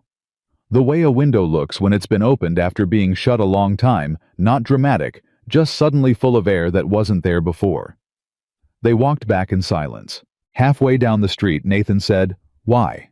Not a question exactly, just the word. "Because I'm not him," she said, "and I never want to be." He walked beside her. After a moment he said, "You know that changes nothing legally. Graves is still, his interests are still." "I know," she said. "Meridian is still moving." "I know, Nathan. So why?" he said again. And this time it was a real question, the underneath kind, the one that isn't about tactics or strategy, but about the core of a person, about what they're made of, when the situation removes every reason to be good, and they're good anyway. She stopped walking. She turned to look at him. "Because I came here to build something," she said. "Not just a kitchen, not just a business, something that's worth building.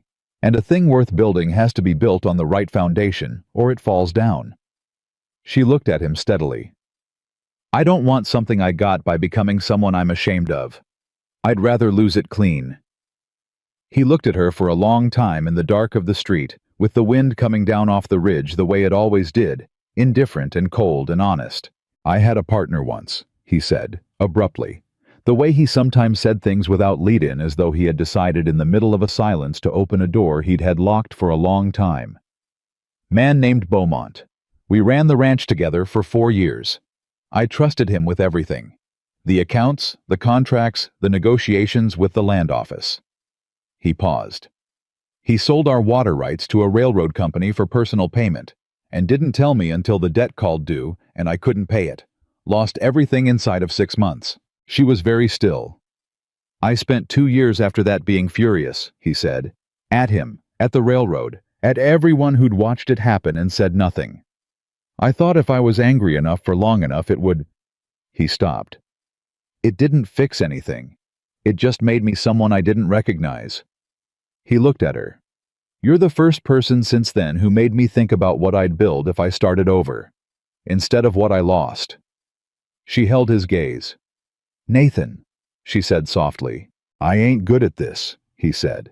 His voice was rougher, now lower. "Saying things. I never was. But I've been coming down off that ridge every day for 2 months, and I think—" He stopped again. He breathed. "I think you should know why." "Tell me," she said. "Because you're the most honest person I've met in 6 years," he said. "And because watching you fight for something that's yours, watching you refuse to quit when every sensible reason to quit was right there." He shook his head slightly. "I forgot that was possible. I needed to see it." She looked at him for a long moment. The wind moved. "You come down from that ridge," she said, "and the first thing you think about is whether my stove is running right." "Yes," he said. "And I wake up at 4:30 every morning," she said, "and the first thing I think is whether you're going to come." He was very still. "Whether you're going to come," she said again quietly, "or whether today is the day you decide the ridge is enough." "It ain't," he said. "It hasn't been enough since the first morning." She breathed. He took one step toward her. Just one. The deliberate step of a careful man. She did not step back. I am not, she said, an easy thing to take on. "I know," he said. "I have a lease dispute and a land company in Denver, and a man recovering from a heart episode who may or may not decide to resume destroying me when he's well, and I have 20 ranch hands to feed 5 days a week, and a well casing that still needs to be finished." "I know all of that," he said. "And I am not going to change," she said. "I am not going to become someone smaller or simpler because it's more convenient." "Abby," he said. "What?" "I don't want smaller or simpler," he said. "I want exactly what's standing in front of me." She looked at him. He was telling the truth. She could read it in him, in the specific quality of his stillness, in the way he held his hat, in the fact that he was here in the street in the dark, saying this when 6 years of living alone had made silence his native language, and this was as far from silence as he knew how to go. She reached out and took his hand, not dramatically, just reached out and took it. The way you take the hand of someone you have decided to stop pretending you don't need. He closed his hand around hers. They stood there in the street for a moment. Then she said, "Walk me back." "Yes," he said. They walked back to her kitchen. He stayed while she banked the stove for the night. He stayed while she locked the front door. She made 2 cups of coffee they didn't really need, and they sat at the center table and talked. Really talked the way they hadn't quite done yet. The way that happens when 2 people who have been circling each other finally come to rest in the same place. He told her about the ranch. She told him about Missouri, about Gerald Finch, and his congregation wife, about her mother's scorekeeping, and her father's knife in the tin box, about Clara in Kansas, who had written twice asking Abby when she was going to do something sensible with her life. She made him laugh, really laugh, not the almost laugh she'd gotten before, but the real thing, low and surprised, as though it had caught him off guard. He told her he hadn't laughed like that since before Beaumont. She told him she was sorry. He told her not to be. It felt good. They were there until past midnight. When he finally stood to go, he held onto her hand a moment longer than necessary, in the way a person holds something they are not yet ready to put down. "Tomorrow," she said. "Tomorrow," he said. He left. She stood in her kitchen, her floors, her curtain, her stove, and she felt the specific fullness of a life that is still hard, and still uncertain, and still has a Denver land company moving against it, and a well casing to finish, and 20 ranch hands to feed in the morning. And also this. Also exactly this. The morning. Henry Caldwell had his accident. She was halfway through the breakfast service. She heard about it from Collins, who heard it from the liveryman. Caldwell had been climbing down from his wagon in his own yard, and had missed the step and gone down hard on his left side. His hip possibly broken. His wrist definitely. He was at Doc Mercer's, which was a crowded establishment these days, and he was in considerable pain. Collins told her with the careful, neutral expression of a man who is not sure how the person he's telling is going to react. She kept her expression neutral too. She finished the service. She cleaned up. She sat at the back table and thought. Henry Caldwell had handed her a rusted key in front of 23 laughing people. He had given her impossible terms on a broken property because it amused him to watch her fail. He had listened to Martin Graves's plan and opened the door to Denver. He had been from the first morning a man whose comfort relied on her defeat. She knew all of that. She went to the cupboard.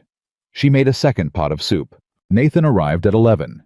He was spending more time in town, now had rented a room at the south end of Main Street, a fact that Dust Creek had received with great interest and much commentary that neither of them acknowledged publicly. He came through the back door, which he had taken to doing, and stopped when he saw the pot. "Who's that for?" he said. "Caldwell," she said. He was quiet for a moment. "Abby." "I know," she said. "He brought Meridian here," he said. "He is the reason." "I know what he did," she said. She turned from the stove. "Nathan, when I walked into that broken house on the first day and everyone was laughing, do you know what I told myself?" He shook his head. "I told myself that the only thing I controlled was who I was going to be," she said. "Not what they did, not what they thought of me, just who I was going to be." She looked at him steadily. "I'm not changing that now because he's the one who's hurt. If I only act with decency toward people who deserve it, it isn't decency. It's just a transaction." Nathan looked at her for a long time.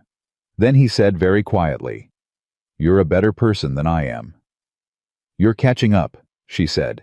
Something moved across his face, not quite a smile, but something warmer than what had been there before. The expression of a man who is learning slowly that the world is not only the sum of its betrayals. "I'll carry it," he said. She handed him the pot. They walked to Doc Mercer's together. Henry Caldwell was propped up in a cot with his wrist bound and his face the color of old chalk. He looked at Abigail when she walked in with Nathan behind her and said nothing for a long moment. Just looked. She set the pot on the side table. She said, "Soup, biscuits in the cloth there. Doc will heat it when you're ready." Caldwell's jaw worked. "Why?" he said. The same word Nathan had used the night before in the street. The same underneath question. "Because you're hurt," she said, simply. He looked at her. His pale eyes, which had watched her with amusement and contempt across the street so many times, were different now. Not soft exactly, but stripped of the armor that contempt provides. "I signed the Meridian papers," he said. His voice was rough. "Last week, before—" "I know," she said. "It's done," he said. "I know that too," she said. "Mr. Hurst is handling it." Caldwell looked at Nathan. Nathan looked at the wall with the studied neutrality of a man who has decided to let a thing play out without inserting himself. "You're fighting it," Caldwell said to Abigail. "I am," she said. He was quiet. "The clause," he said. "The 60-day clause. I forgot it was in there." She looked at him. "I drew those leases up years ago," he said. "Had a lawyer write them. I forgot that clause was still in there." He shifted slightly and winced. "Miss Whitmore, you don't need to," she said. "I'm going to anyway," he said. His voice was not comfortable. This was not comfortable for him. She could see that, and she did not make it more comfortable or less. She just let him have the space to do it. "I gave you that property because I thought it would be a quick lesson. Something to laugh about over the winter." He looked at his bound wrist. I didn't reckon on you." "No," she said. "Most people don't." He looked at her. "If I send a letter to Meridian," he said slowly, "withdrawing my endorsement of their acquisition, it won't unwind the contract entirely, but it'll create enough friction to slow them down. Give Hurst more to work with." She stared at him. She was very careful not to show too much on her face. Not because she wasn't feeling it, she was feeling a great deal, but because Henry Caldwell was not a man who would respond well to being seen doing something decent and having it made too large. "That would be helpful," she said. "Even. Steady." He nodded once. The nod of a man concluding a business that has cost him something. "There's a writing kit on the bureau," he said to Nathan. "Bring it here." Nathan brought it. Caldwell wrote the letter with his unbound hand, slowly in a cramped and effortful script. He signed it. He handed it to Abigail. She took it. "Thank you, Mr. Caldwell," she said. "Don't thank me," he said. He closed his eyes. "Get Hurst that letter and let me sleep." She and Nathan walked out into the mid-morning street. The letter was in her hand. She looked down at it. Nathan was watching her. "Well," he said. "Well," she said. She looked up at him. He was standing with his hat in his hands the way he did when he was feeling something he hadn't organized into words yet. "Is this what winning looks like?" she said. "I don't know," he said. "I've never seen it look like this before." She laughed. She didn't mean to. It came out of her sudden and clean, the laugh of someone who has been holding tension in her chest for so long that when it releases, it sounds almost like relief, almost like joy, almost like both at once. She folded the letter carefully. She put it in her apron pocket next to the place where the tin box usually sat.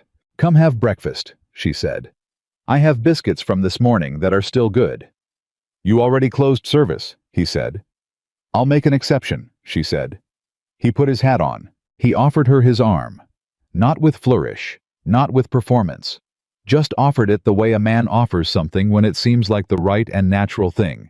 And she took it, and they walked back down Main Street together, in the late morning light, past the place where she had first stood, with a rusted key in front of 23 laughing people, past the fence she and Nathan had repaired with her hammer, and no permission past all of it. People saw them. People always saw everything in Dust Creek. Let them see, she thought. Let them see exactly this. She pushed open the door to her kitchen, her floor, her stove, her window, her curtain, her 60 days, and counting her fight. That wasn't over yet, and might not be for some time. She hung up her shawl. She put the coffee on. Nathan sat at the center table and watched her move through the room she had built out of nothing, and the expression on his face was one that he had never worn in 6 years on a ridge alone, quiet and full, and finally, carefully, something close to home. Hurst sent word from Cheyenne on a Friday morning. The letter arrived by Percy's hand. Percy, who had taken to delivering anything addressed to Abigail, personally, rather than leaving it at the General Post. A small loyalty she had never asked for and quietly valued, and it was 3 pages long, dense with legal language she had to read twice to fully absorb. She read it at the center table with her coffee going cold beside her. Nathan was across from her. He had stopped pretending he had reasons to be in town, and had simply started being in town, and Dust Creek had reorganized its understanding of him accordingly. He watched her face while she read. She finished the 3rd page. She set it down. "Meridian withdrew," she said. He went still. Completely. Completely. She looked up at him.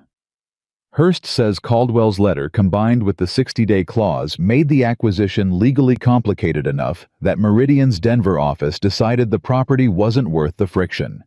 They have 3 other acquisitions in the territory. This one was, she looked at the letter again, described as not meriting continued resource allocation. Nathan was quiet for a moment. "Not meriting continued resource allocation," he repeated. "That's what it says." "So they gave up," he said, "because fighting you cost more than you were worth to them." She looked at him. "When you say it like that." "It's the best kind of winning," he said. "When the other side decides you're more trouble than you're worth." Something lit in his eyes. "You wore them down, Abby. You just kept being there and they ran out of patience." She looked at the letter. She thought about the morning she had stood in front of 23 laughing people with a rusted key in her palm. She thought about the first night she'd cried into a pillow at Mrs. Claremont's boarding house, face pressed down so no one would hear. She thought about Percy's white face at her back door, about Graves sitting backwards on the chair, about Carver in the dark coat, who had come to assess her worth, and reported back that it was manageable. She thought about all the mornings she had gotten up at 4:30 and put the coffee on. "It's real," she said quietly. Not to Nathan, to herself. "It's actually real." "It's real," he said. She pressed both hands flat on the table. She breathed. She picked up her coffee, which was cold, and drank it anyway. "I need to send a letter to Clara," she said. "Your sister," he said. "She wrote me 3 months ago asking when I was going to do something sensible," she said. "I want to tell her I did something sensible." She paused. "Just not the kind she meant." Nathan Cole smiled. Fully. The real version, not the almost there flicker she'd catalogued over months, but the whole thing open and unhurried, the smile of a man who has remembered how to use it. She had not seen it before. Not like that. She stared at him for a moment longer than she intended. "What?" he said. "Nothing," she said. "I just nothing." He raised an eyebrow. "You should do that more often," she said. "Do what?" "That," she said. He understood. He looked away out the window with the expression of a man managing something that has surprised him. But he did not stop. She got up to make fresh coffee. The news moved through Dust Creek by noon. She did not know how she had told no one except Nathan, and Nathan had told no one. But by the time she started the midday service, the room had the specific energy of a place where people know something important has happened and are waiting for the person it happened to say it out loud. Collins said, "Heard Meridian pulled out." "You heard right," she said. He nodded slowly. The nod of a man who has been quietly rooting for something and is relieved not to have to hide it anymore. "Good," he said. "Just that. Good." It was enough. Denny came in with 4 men she didn't recognize and introduced them as hands from a ranch 20 miles east, who had made the trip specifically, he said, because he'd told them about the potato cakes and they'd called him a liar and he needed them to see for themselves. All 4 of them cleaned their plates. The tallest one said, "He wasn't lying, ma'am." It was somehow one of the finest professional compliments she had received. Elias Pratt arrived at his usual hour with Winifred in her silk flower hat and ordered coffee, and then with the casual authority of a man making an announcement that he has been planning for some time said, "I've been telling people about this place for 3 months. I expect the telling is going to get easier from here." "Thank you, Elias," she said. "Don't thank me," he said. "Bring me a second cup and thank me by continuing to make the soup the way you've been making it." She brought him the second cup. She was smiling when she walked back to the kitchen. Not the careful smile she wore during service, the managed professional warmth she had developed as a tool and a shield in equal measure. This was the other kind, the one that came from somewhere deeper and more unguarded, that she had been giving herself permission to feel more often since the night in the street when Nathan had taken her hand. She was learning slowly that allowing herself to feel good things did not make her less careful. It made her more accurate. The world looked clearer when you weren't spending all your energy bracing against it. Martin Graves came to the kitchen on a Wednesday in mid-September. She had not seen him since his heart episode. She had heard through the efficient network of Dust Creek's information that he was recovering slowly under protest, with very bad compliance with Doc Mercer's instructions about rest and diet. Agnes had apparently told Mrs. Claremont that he was a terrible patient. Mrs. Claremont had apparently told everyone else. He came in at 10, between the breakfast rush and the midday service when the room was empty. He moved more carefully than before. He was thinner, and the thinness made him look older. The way illness strips away the armor of ordinary health and shows the structure underneath. He sat at the center table. She brought him coffee without being asked. He looked at the cup. He looked at the room, the clean floors, the curtain, the 3 mismatched tables that were always full by 6:30. Now the board outside that people had told her they read every morning before deciding whether to come in, as if the menu were a kind of daily news. "Agnes says your soup is the best she's had," he said. "Agnes is very kind," Abigail said. "Agnes doesn't say things she doesn't mean," he said. She sat down across from him. She had decided without quite deciding that this was a conversation she would have, sitting down at the same level as equals, not standing behind the counter, not maintaining the professional distance of proprietor to customer. That era was over. Whatever this was, it was something else. "How are you feeling?" she said.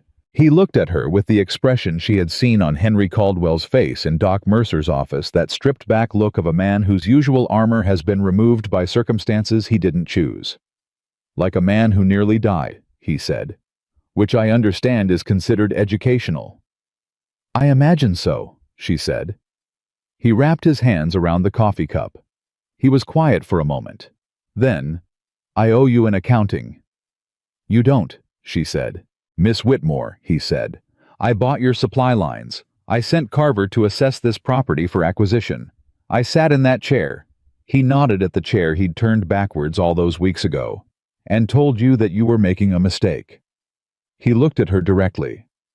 I tried to end this place. Yes, she said. You're still here, he said. Yes, she said. And I nearly died, he said. And you sent soup. She held his gaze and said nothing. He looked at his cup. I don't know what to do with that, he said. A person in my position doesn't generally. That's not the kind of thing that happens to people like me. Maybe it should happen more often, she said. Not unkindly, just honestly. He made a sound that was not quite a laugh, but was in the same territory. Agnes said the same thing. He looked up. I'm discontinuing my agreement with Jessup. You'll be able to purchase supplies freely from next week. She looked at him. I'm also, he said more slowly, going to need a cook for the saloon dining room. My previous arrangement the quality has been poor for some time, and I've been too proud to admit it. He met her eyes. I'm not asking you to come work for me. I know better than that. But if you ever had interest in a wholesale arrangement, baked goods, soups, that kind of thing, I'm prepared to pay fair market, and I'll put it in writing. She was quiet for a moment. She thought about the morning she had walked out of his dining room offer and stood in her kitchen and said no out loud to nobody. She thought about what no had cost her and what it had built. I'll think about it, she said. He nodded. He stood carefully. He left money for the coffee more than it cost, as Ida Carroll had done months ago, as though the extra was an apology in the only language businessmen knew. He walked to the door. He stopped. Miss Whitmore, he said. Mr. Graves. He didn't turn around. He looked at the door. That was a hard thing you did, coming here, staying. He paused. Most people would have left. I know, she said. Why didn't you? He said. She thought about it. The real answer, not the simple one. Because I've spent my whole life being told what I'm not suited for, she said. And I decided a long time ago that the people doing the telling don't get to be right just because they're louder than I am. He stood there for a moment. Then he walked out. She sat at the center table in the quiet room with her hands in her lap and the autumn light coming through her curtain, and she thought, it doesn't mean it's over. None of this means it's over. There will be another problem and another month of tight margins and another person who decides I'm the easiest obstacle to remove. She thought, and I will still be here. Nathan proposed on a Thursday evening in October. Not with ceremony.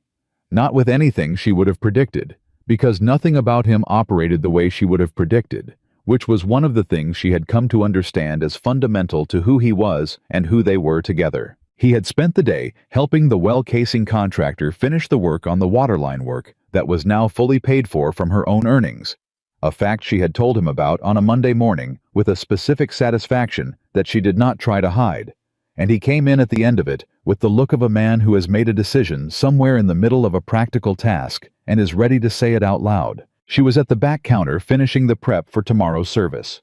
She heard him come in. She heard him sit down. She heard the particular quality of a silence that has something in it. She turned around. He was sitting at the center table with his hat on the chair beside him and his hands folded on the table in front of him, and he was looking at her with an expression so direct and unguarded that it stopped her mid-motion. Nathan, she said. What is it? I bought land, he said. She put down what she was holding. What land? Quarter-mile north of here, he said. Bordering the Carroll Ranch. Good water. Good grazing. Previous owner moved east last spring, and it's been sitting empty. He looked at his hands. I've been thinking about it for 6 weeks. I put the offer in Monday. The answer came today. She crossed the room slowly. She sat down across from him. You bought a ranch, she said. The land, he said. I'd build the ranch. He looked up at her. I want to build it. She understood suddenly the full weight of what he was saying. This was not a man buying property. This was a man who had spent 6 years on a ridge because staying in one place had cost him everything. Deciding to stay in one place again. Deciding that the thing worth risking it for was here. Was this town. Was her. Nathan, she started. I know it's fast, he said. He was not a man who spoke quickly, and he was not speaking quickly now, but she could hear the effort of saying this, the specific courage it required from someone whose native language was silence. I know we've known each other less than 6 months. I know you've got this place and you've built it yourself, and you don't need anyone's ranch beside you to make it work. He met her eyes. I'm not asking because you need it. I'm asking because He stopped. He breathed. I want to come home to something that's worth coming home to. And the only thing that has felt worth coming home to in 6 years is you. The room was very quiet. The stove made its small ticking sound. The curtain moved in the draft from the window she'd left open. Everything was the same and completely different. I want to do this right, he said. I want to court you properly and take the time and not rush you into anything. But I also want you to know, I want you to know where I'm headed, what I'm building toward. He looked at her steadily. I'm building toward you. I wanted to say it out loud. She looked at him for a long moment. She thought about Gerald Finch and his congregation wife. She thought about every person who had told her what she was not suited for. She thought about the rusted key and the broken door, and the first morning she had lit the stove and felt the foundation being laid. She thought about a man on a ridge watching a woman pick up a ceramic birdhouse in the dirt and deciding quietly that she was worth coming down for. You already are home, she said. He went very still. You've been home since the fence boards, she said. I just didn't know how to tell you yet. He reached across the table and took her hand the same way she had taken his in the street, simply without performance. The way you take something you have already decided belongs with you. Then yes, he said. Then yes, she said. He exhaled. The exhale of a man releasing 6 years of held breath. She squeezed his hand. Finish your coffee, she said. I'm going to make dinner. You've been cooking all day, he said. I know, she said. This is different. She stood. She went to the kitchen. She cooked the way she cooked when it meant something specific, not the efficient economical service cooking she had mastered out of necessity, but the other kind, the kind her mother had taught her, the kind that took time and attention and care, and that said through the food itself something that words would have taken longer to reach. Nathan sat at the center table and listened to her work, and did not offer to help, and did not leave, and did not speak, because he understood by now the language of her kitchen, that the sounds of it were their own kind of conversation, and that being there for it was enough. They ate together. They talked until late. He walked home through the dark of October, and she stood at her window and watched the shape of him until the street swallowed him, and she felt the specific fullness of a life that is not finished being built, that is in fact only just beginning to show its actual shape. The morning of October 1st came in cold and bright. The deadline. Caldwell's deadline, the one she had been working toward since June. The one she had held in her mind like a fixed star, livable and profitable by October 1st. She was at the stove by 4:30, same as always. She made the coffee. She started the first batch of biscuits. She looked at the room around her room, her floors, her repaired walls, her curtain, her center table, with the 3 mismatched chairs, and she did a mental accounting the way she did every morning. The well casing was finished. The roof was solid. She had 62 regular customers across her breakfast and midday services. The Carol arrangement had been extended for the winter season at Ida's initiative, and at a better rate. Graves's wholesale proposal sat on her back counter in writing, signed and dated, waiting for her decision. Her reserve of cash was the largest it had ever been, not comfortable, not safe in the way she wanted eventually to be safe, but real, present, built by her own hands from nothing. She was livable. She was profitable. She was here. When Collins came in at 6:30, he looked at her and said, October 1st. October 1st, she agreed. He raised his coffee cup. She raised hers. They drank. Elias arrived at 7, with Winifred, and 3 people she didn't recognize, who turned out to be Winifred's grandchildren, visiting from Laramie, who had been told Winifred's word, delivered with great dignity, that they were not leaving Dust Creek without eating at least one breakfast here. The youngest one, a girl of perhaps 12, looked around the dining room with wide eyes and said, "Is this your place?" "It is," Abigail said. "Did you build it yourself?" Most of it, she said. The girl looked at the curtain in the window. I like the curtain, she said. Thank you, Abigail said. I made it myself. The girl looked at her with the frank assessment children apply to adults they find genuinely interesting. How? She said. I'll tell you while you eat, Abigail said. She brought the girl a biscuit. She told her about the 10-cent remnant from the dry goods store and the needle and thread she'd packed in her tin box, and the first morning she'd hung it, and how the light had come through it and made the room look like something. The girl ate her biscuit and listened. Nathan arrived at 8 and sat at the back table, which was his table now in the understanding of everyone who came here and ordered eggs and the hash and drank his coffee watching her work the room.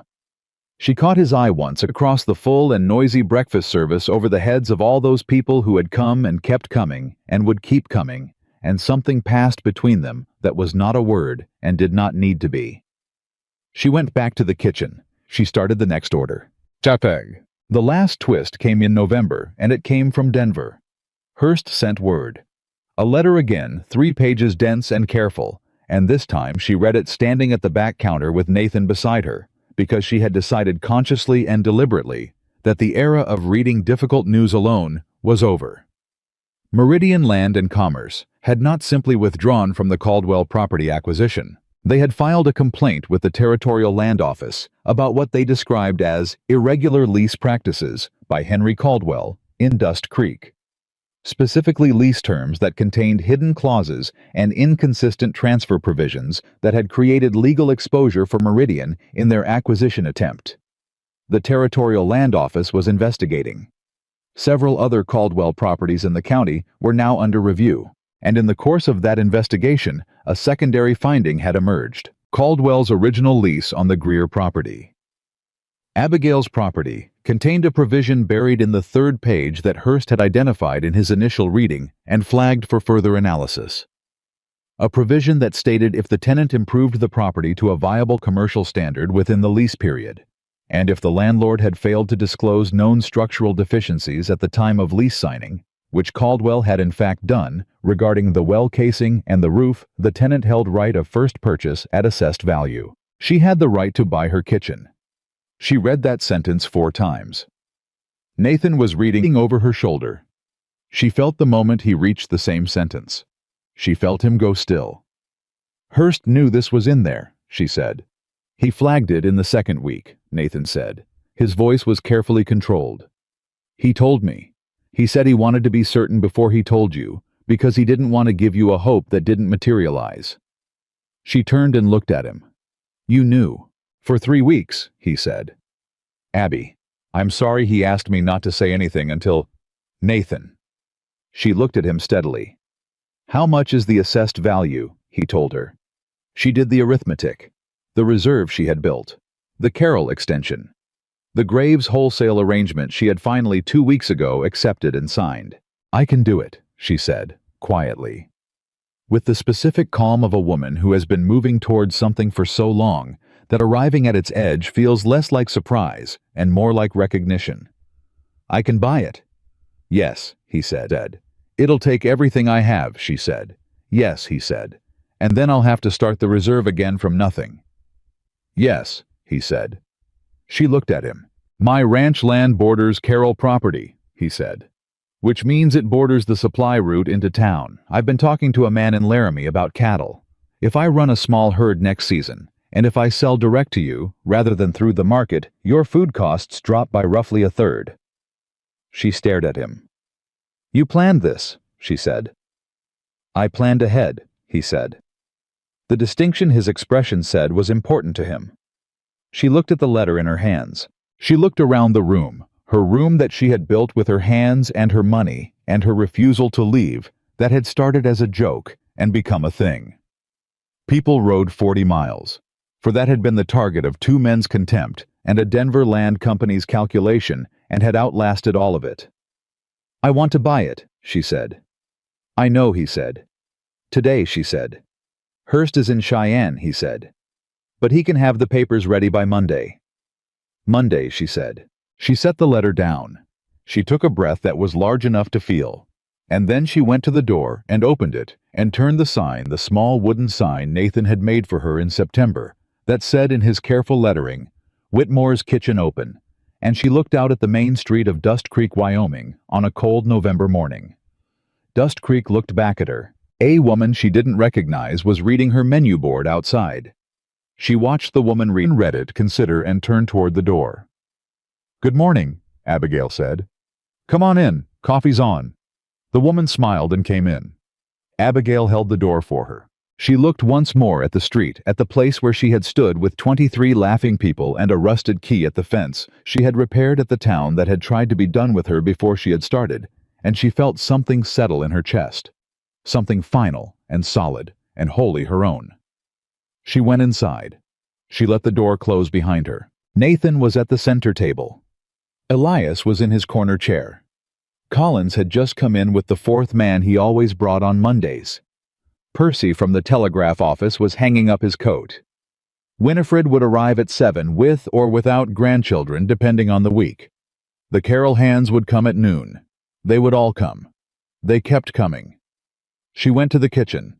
She put the next batch of biscuits in. She had a full house to feed and a deed to sign on Monday, and a ranch being built a quarter-mile north by a man who thought about her stove first thing every morning, and a letter to write to Clara in Kansas that was going to be deeply satisfying to compose. She had a life, not the life that had been offered to her. Not the life that was considered suitable for a woman of her size and her station, and her particular set of limitations, as defined by people who had never once asked her what she was capable of. Her life, built by her own hands, on her own foundation, from nothing, from a rusted key and a broken door and a burned kitchen, and the absolute refusal to let anyone else decide what she was worth. She checked the stove. She checked the coffee. She straightened her apron. And Abigail Whitmore, the girl they had laughed at, the woman they had tried to starve out and buy out and wait out, the person nobody in Dust Creek had reckoned on, went out to take the next order. She was exactly where she was supposed to be. She always had been.